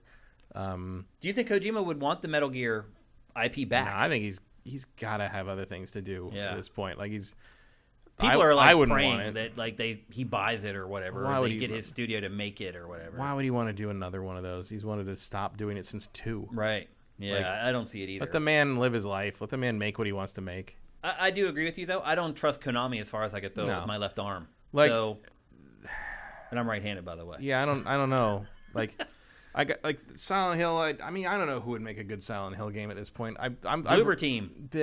I've written off Silent Hill at this point. The last good Silent Hill game was 2 and 3, and the last one that I really loved was 2. And I am fine with Silent Hill no longer existing because, as far as I'm concerned, it hasn't for a long time. Like, it's the last time I played a Silent Hill game I really enjoyed, I was in my 20s. Like, I've lived just fine without Silent Hill all this time. Castlevania, I would like to see Castlevania continued, but apparently that is going to be in-house. So God knows what the hell they're going to churn that out as. Well, I mean, they put out that mobile game not long ago that came and went and no one realized it. At this point, I'm just like, can you just give me, like, I don't know, like the DS collection and maybe a Lord of Shadows collection and leave me alone? Yeah. Like, would that be fine? I'd be fine with that. That'd have like kind of everything collected on modern systems and backwards compatible things and on my PC, and I could just sort of forget that any of that ever happened beyond that. I would prefer it like you to see these all sold. Yeah, give me somebody who can do something with it. Yeah, and I do think there are studios that can handle Silent Hill and do a good job. Give From Software Castlevania. I mean, I'd be cool with the Resident Evil team creating a Silent Hill. Sure, like there are studios that can do it. I just do not trust Konami. Let Capcom buy Silent Hill and put it in the Resident Evil universe. Like, cross them over. Like, turn them, like, being like, oh, actually, these are all the same thing. That would be weird. I would like to play a good 3D Castlevania game before I die. Yeah. Like, those couple that Mercury Steam did were okay. Yeah, like, they're good. I mean, the first one's good. The second one's not. Yeah. But I would like to play a great 3D Castlevania before I die. Sure. So, yes, I'd like to see that sold off. I'd like to see all 3 of them sold off. And because I just don't trust Konami at all to do it. So, it's that news that you get where you're like, yeah, I'm glad they're not going away, but oh, wait a minute. Konami's going to have a part in it? I don't trust it. Another kind of big story from Tokyo Game Show, a new publisher just kind of raised from the ether out of nowhere. It's called 110 Industries. At first, I thought the publisher may have been from Japan. It turns out it's from Switzerland. And it debuted a trio of games. The first one was called Vengeance is Mine. It is a mech combat game. And literally, the whole teaser trailer is just different close-ups and pans of a mech. That's literally the whole trailer. So we didn't get much information about this one. It literally just shows a mech, and it's coming in like 2023. So they're showing us early. The other thing I should mention too about this publisher, Matt, all of these games next gen only. They're PC, PS5, Xbox Series, every one of them. The second one, and the one that I think that most people will find interest in, is called Wanted Dead. It is a game from a bunch of former Team Ninja developers, minus Itagaki. He is not along for the ride. It literally looks like his old Valhalla studio just left him in the dust and started making games, which is interesting. And the game looks like, in a lot of ways, Devil's Third 2. It is an action combat, hack and slash, wrestling, weird action adventure. I think it literally may be Devil's Third 2. Like, they have worked on it, and they're like, well, this is never coming out. Let's see if we can find a publisher for it. But, I mean, doesn't it look like that to you? It does have some similarity there, yeah. Yeah. This is also next-gen only, PS5 and Xbox Series and PC. I think this one's also coming in 2023. And just for reference, here is a look at Devil's Third. Just so you can see very quickly the similarities that we were talking about with this. We can get to some combat here. But they're very similar. I really think that this game started as a sequel to Devil's Third, and they're just spinning it out now. They found a publisher for all the work that they had maybe done on it already. Not surprised that they would leave Itagaki in the dust and do their own thing. He can be very overbearing. He can be very difficult to work for. I don't know what he's up to these days, but yeah, you can see a lot of the same elements in Devil's Third as what we're getting in Wanted Dead. So it's good to see old Team Ninja folks still going at it and doing something. Game doesn't look great, though. At least I don't think it looks great. I kind of like what they're after in terms of how the combat's flowing, but it looks very rough. That's what they're good at. Yeah. If there's one thing that they're good at, that's it. And then the third game from 110 Industries is a game called Red Goes Faster. It is a futuristic racing game, also again for PS5, Xbox Series, and PC, where you live on the replacement for Earth, and the only way you can get off the planet is if you win a race. So it sounds a little bit like Death Race or whatever. Yeah. But again, this one's not coming until 2024. Right. I wonder if that'll survive Games Workshop's legal team. Maybe not, because that's. I mean, I know it's a joke, but like that's the orcs' power basically in Warhammer 40K is that things that are painted red go faster. Yeah. Yeah. So and they're a litigious bunch, so it wouldn't surprise me if that name got changed. It's possible. But those were the three games from this publisher that just came out of nowhere. Again, it's 110 Industries from Switzerland, maybe a name to keep in the back of your mind. And then there was an update on Stranger in Paradise, Final Fantasy Origin. It is coming out on March 18th. They also said that they made a ton of changes to the game based upon feedback from the demos. That's encouraging as long as they are listening to the right feedback. I also like that they had to change their plans for the ad campaign because it was going to hinge on the mystery of who Jack is, but everybody figured it out already. Are you kidding me? So they're just like, oh, we'll just do something else then, I guess. Is that true? Yeah. I did not know that. Yeah, they're going to hinge on like what a mystery character Jack is and who he could be or really be. No but everyone's like, way. no, he's Garland, right? he's the first boss of the original game. Like, yeah. Well, Square Enix actually put out its own comparison video showing the stuff from the original demo and how it changed it based upon fan feedback. So it's definitely taking it seriously, and I think that's a good call. Because that demo sucked. Right. Yeah. And most fans were not happy with it at all. And it's interesting, too, to me that they've managed to change this stuff so quickly and that it's coming out in 4 or 5 months. I mean, parameters aren't hard to change. Like redoing a whole model is different. But like if you're just tweaking damage stuff. Oh no, they change like character models. They change character models. I mean, some of that can be done pretty fast if you get good people, I guess. I mean, once you have the character model created, especially if you're not doing pre-rendered cutscenes, then you're stuck. Yeah, then you're screwed. Unless you want to pay all that money to get them redone with the new models or whatever. But there's some pretty drastic changes that they made to the visual parts of the game. It doesn't seem like they made a lot of changes to the actual gameplay, though. But again, Square Enix was so hyped about it, it put out its own comparison video for it. And then the rest of the stuff was just really small. I mean, and you can see, obviously, Tokyo Game Show is not what it once was. Shin Megami Tensei 5, they showed a bunch of gameplay for that on a live stream, complete with a boss fight. That game's coming out here pretty soon. I thought it might dominate the show a little bit more than it did, but we did get like a nice 20-minute chunk of combat and, as I said, a boss fight, which I think that's the first boss fight we've seen from the game. In fact, that was really the first big chunk of gameplay that we've seen from it. But again, it's coming out soon. Then there was Atelier Sophie 2, an action RPG. This game is actually coming out pretty soon. It's coming out February 25th for PC, PS4, and Switch. Action RPG from Arc System Works and Gust. Did you play the original Atelier, Sophie? I played old Atelier games back in the PS3 era, I think. Yeah. What do you think of them in general? I think they should put pants on the child.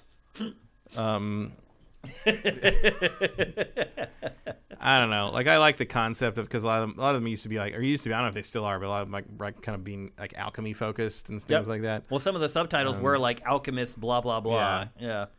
I don't know. Like, they're fine, I guess. There are too many of them. I guess at a certain point, I just couldn't keep up, and I didn't particularly like them that much. Mm-hmm. So I sort of ended up like falling off it. I haven't played one, and I can't remember the last one I played. It was sometime on the early PS4. Yep. This is the first one I think that's been made in the PS5 era since PS5 launched. And it's, typical Japanese RPG. It is an action RPG though, instead of being turn-based, but it's obviously targeted towards the younger audience, I believe. Younger but very hormonal audience. Yeah. Like, I kind of slot this series. This series has come to kind of occupy the same space in my mind as like the Hyperdimension Neptunia stuff. Yeah. It's just like, that's just like good class to put it in, I think. Just like boobs and skirts and fantasy crap. Yep. Like boobs and skirts and fantasy crap. That's a good way to describe it. And then Microsoft was at Tokyo Game Show. Mm-hmm. It actually had like a presentation, like its own form of a direct. Meanwhile, PlayStation and Nintendo were not at Tokyo Game Show, so points for that for Microsoft. And it announced that a new Tango Works game is happening with Mikami-san. And it also announced that both Redfall and Starfield will be localized for the Japanese market, which is no small thing. Yeah. Does it matter, Japan, anymore?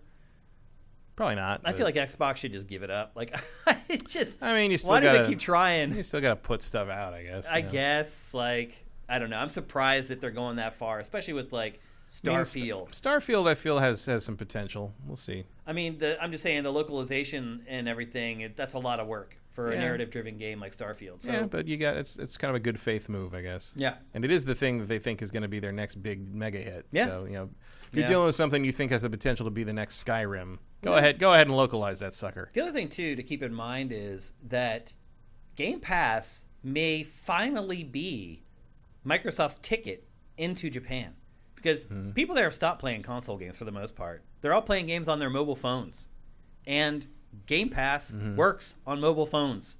Yeah, I mean, and if you look at like the Series S, which is this small little hell in a small box, basically, that might work there too. The smaller form factor of the Series S, Game Pass, to play on mobile, it might. But again, the market is so small there, it's not worth a lot of effort, I don't think, to try to break in there anymore. So that's it. That's Tokyo Game Show 2021.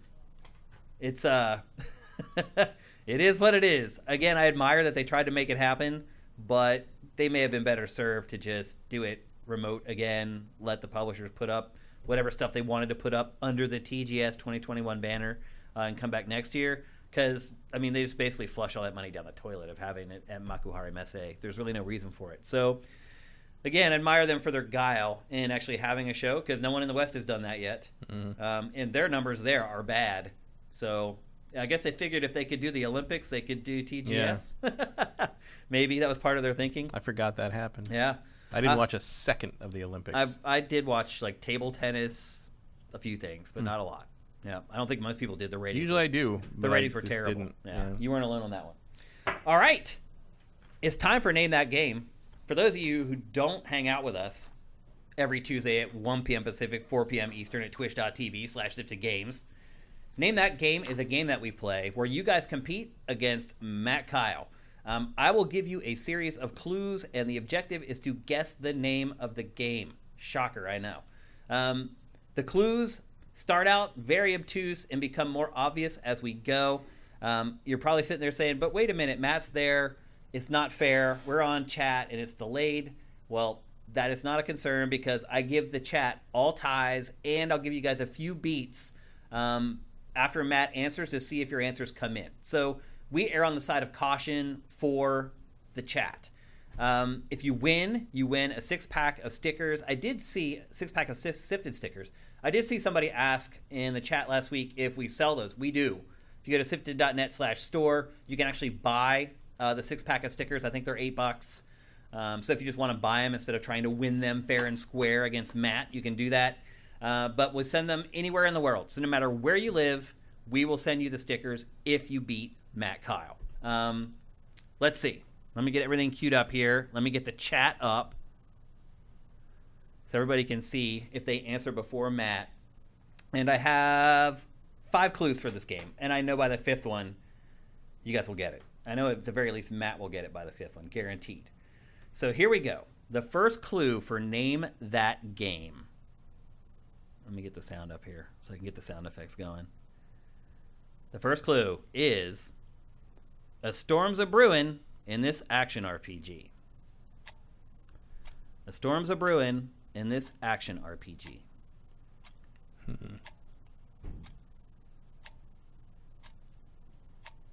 Commander Keen, no. That does ring a bell. A storm's a-brewin' in this action RPG. Darksiders, no. Vanquish, no. I don't think Vanquish is an action RPG. Mecha Storm, no. Okay. Leisure Suit Larry, no, that's a point-and-click adventure game. Ghost of Tsushima. Is that an action RPG? Maybe. I guess you could. Light version of it. Storm Blades. Wow. Crazy guess there. No. Okay. I don't think you guys are going to get it from that one. So let's move on to the second clue. The lead character strikes an interesting tone.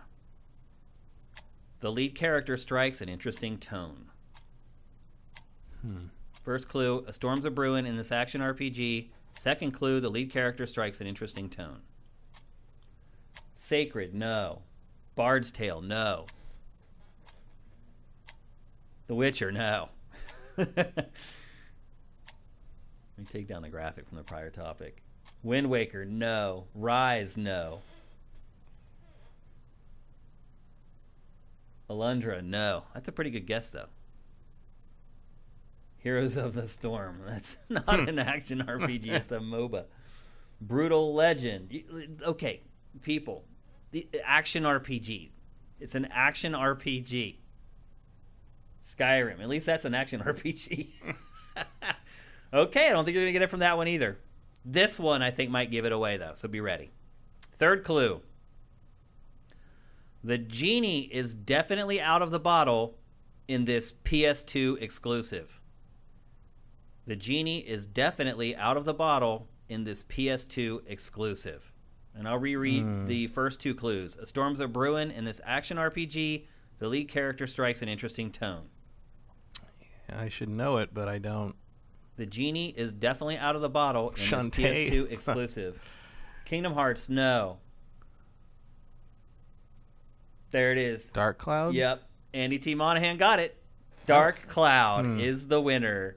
The next clue would have definitely given it away. And here's a round of applause for Andy T. Monahan. Great job. Dark Cloud. I get it. Yeah, Storm. And then the main character's name is Tone. Yep. Is that right? Yeah. Yeah, the main character is named Tone, but it's just spelled replayed- Toan. Yeah. I just replayed that like 3 years ago.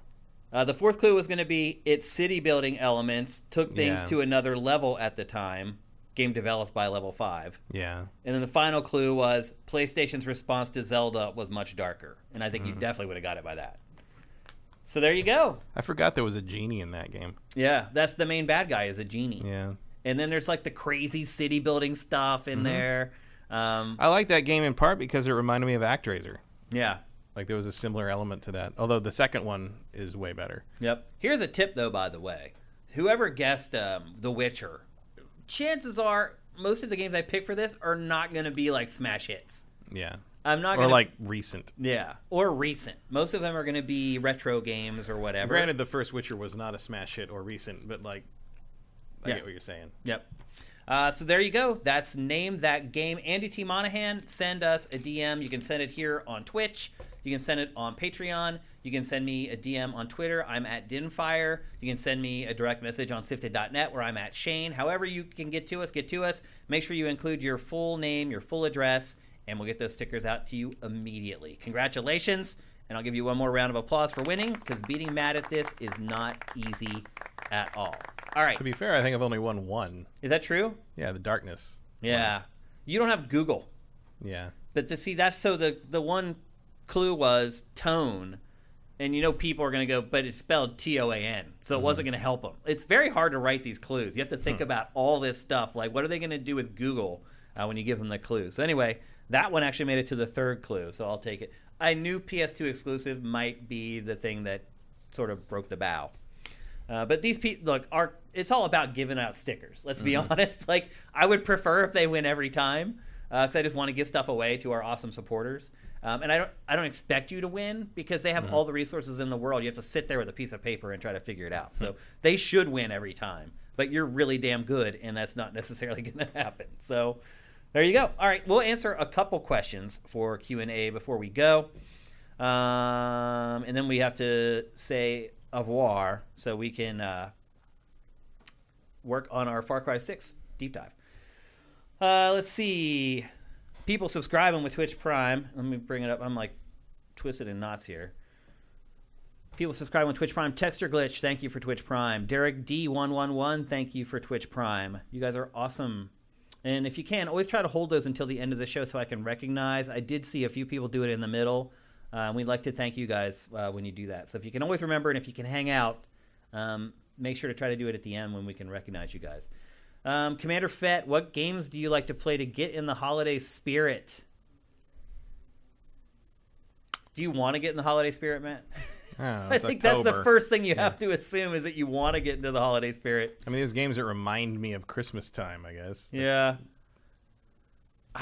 It's whatever game is out. Yeah, I mean, Assassin's Creed has traditionally been a game I play in the beginning of the holiday season, because that's about when it comes out. Yep. For some people, I'm sure that would be Call of Duty. Yeah. Because that's right when, early November is when you start really focusing on that. Yeah. I guess you could say something like Christmas Nights. For me, it's just like, it's whatever the hot game is that's out. Because if I can just sit down and play it and not have to worry about like playing something else to make sure I'm covering it for GameFace or whatever, that gets me in the holiday spirit. Being able to kick my feet up gets me in the holiday spirit. Yeah. Knights of the Old Republic 2 reminds me of Christmas because I had to review it over Christmas break. Oh, that makes sense. And then playing Switch games gets me in the holiday spirit, because that means my butt is on a plane and I'm flying to the East Coast to celebrate the holidays, which I wasn't able to do last year. So those are kind of the things that related to gaming that get me into the holiday spirit. One Supermaster Gamer, what's your review of Venom 2, Matt? I think he already did that earlier in the show. Really dumb, incredibly boring. 84 minutes long, but felt much longer. The first one I think is a bad movie, but it's fun. Like, I enjoy it. Despite being bad, it kind of knows it, and it really doubles down. The new one really feels like a by-the-numbers, like 90s-era superhero movie in a lot of ways that just does not know again, kind of like Ghostbusters 2, does not know why the first one worked. Like doubles down on what it thinks is that, which is like like. So I thought the first Venom was entertaining. Yeah, I think it's a bad movie, but I think it is entertaining. It's fun. I watched it on a plane, and I made it all the way through without falling asleep. So and this one is sign. This one is also feels like one long first act. Yeah, like it's weirdly structured. There's like when you get to the end of it, you're like, oh, is this the end? Okay, I guess. Like that's weird. It needed a couple more rewrites. It needed someone who has an idea of how these two characters would fight each other, because it's just the fight scenes are just. There's nothing happening through any of it. I was just completely unengaged by it, even though I used to, I love Venom growing up and I enjoy Carnage. I think Carnage is a cool character. And Woody Harrelson and Tom Hardy are hamming it up like hell across from each other. They're clearly having a good time. Some of those scenes are fun, but like I don't know, overall it never really gets going as far as I'm concerned, and none of it really hangs together. Okay. It's bleh. All right. Texture Glitch and JM Rain, thank you for Twitch Prime. Gohan Rage, thank you for Twitch Prime. 39 months in a row. That's awesome, dude. Thank you. Here's a good one from Justin Horman. Halo Infinite is just 2 months away. How important do you think this game is for the future of the franchise? I would say it is the future of the franchise. Like, if this thing doesn't do what they want it to do, whatever that is, I don't know. I don't know when you see another Halo. Yeah. I think you just sit there and support it for 2 years, and I think they're locked in one way or the other. Can I ever see them shutting down 343? That would be a hard thing to picture. I think they're too talented to do that. They would put them on something else before they. It's just unfortunate that the studio is named after Halo. Right. That's. Yeah. It wouldn't matter at that point as long as they're making great games. I don't think it's all that important. I'll be honest, because it's going to be measured differently this time. They're not going to care about how many units they sell, which has been the metric for Halo until now. That's what I mean by does whatever they want it to do. Yeah, because like what type of engagement. Yeah, whatever. I don't know what their success metric is for this one. You know what I mean? I would imagine that no matter what it is, it's probably going to shatter it, because you already have 30 million people on Game Pass. They're all gonna. I mean, there's going to be more people playing this Halo than any Halo ever. It's just going to happen. So it'll be hard for me to see how it could be a disappointment. Although maybe their expectations are way up here. I don't know. But for me, I think it's going to be a success, and I don't think it's that important because it's just going to be measured on a different scale than it normally would be. My take, anyway. I will take one more, and then we got to go.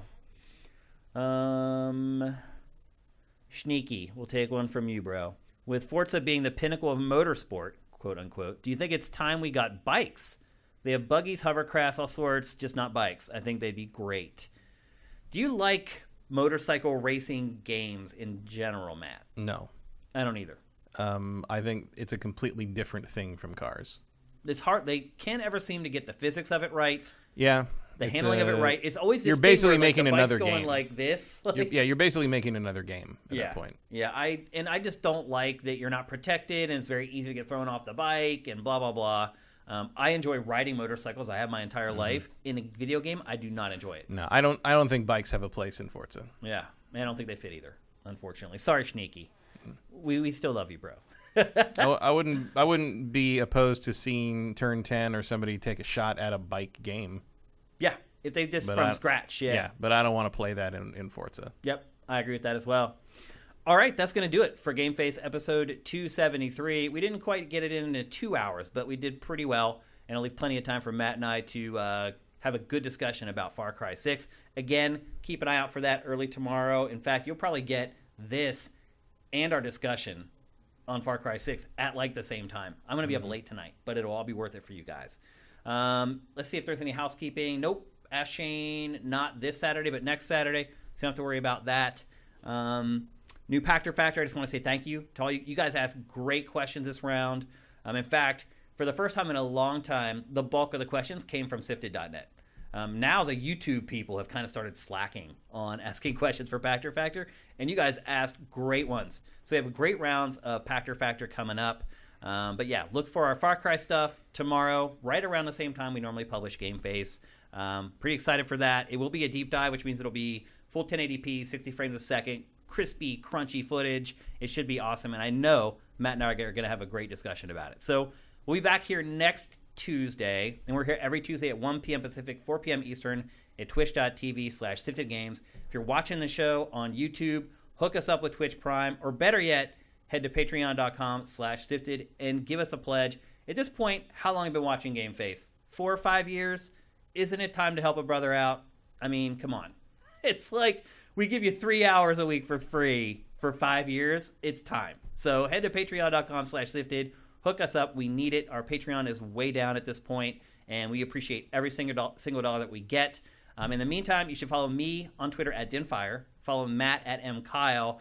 And especially if you're watching our stuff on YouTube or you're getting it through any podcast service, you should follow Sifted Games, because that's where we post everything when it goes up for free. So we'll be back next Tuesday, same place, same time, same URL. GameFace is up and out.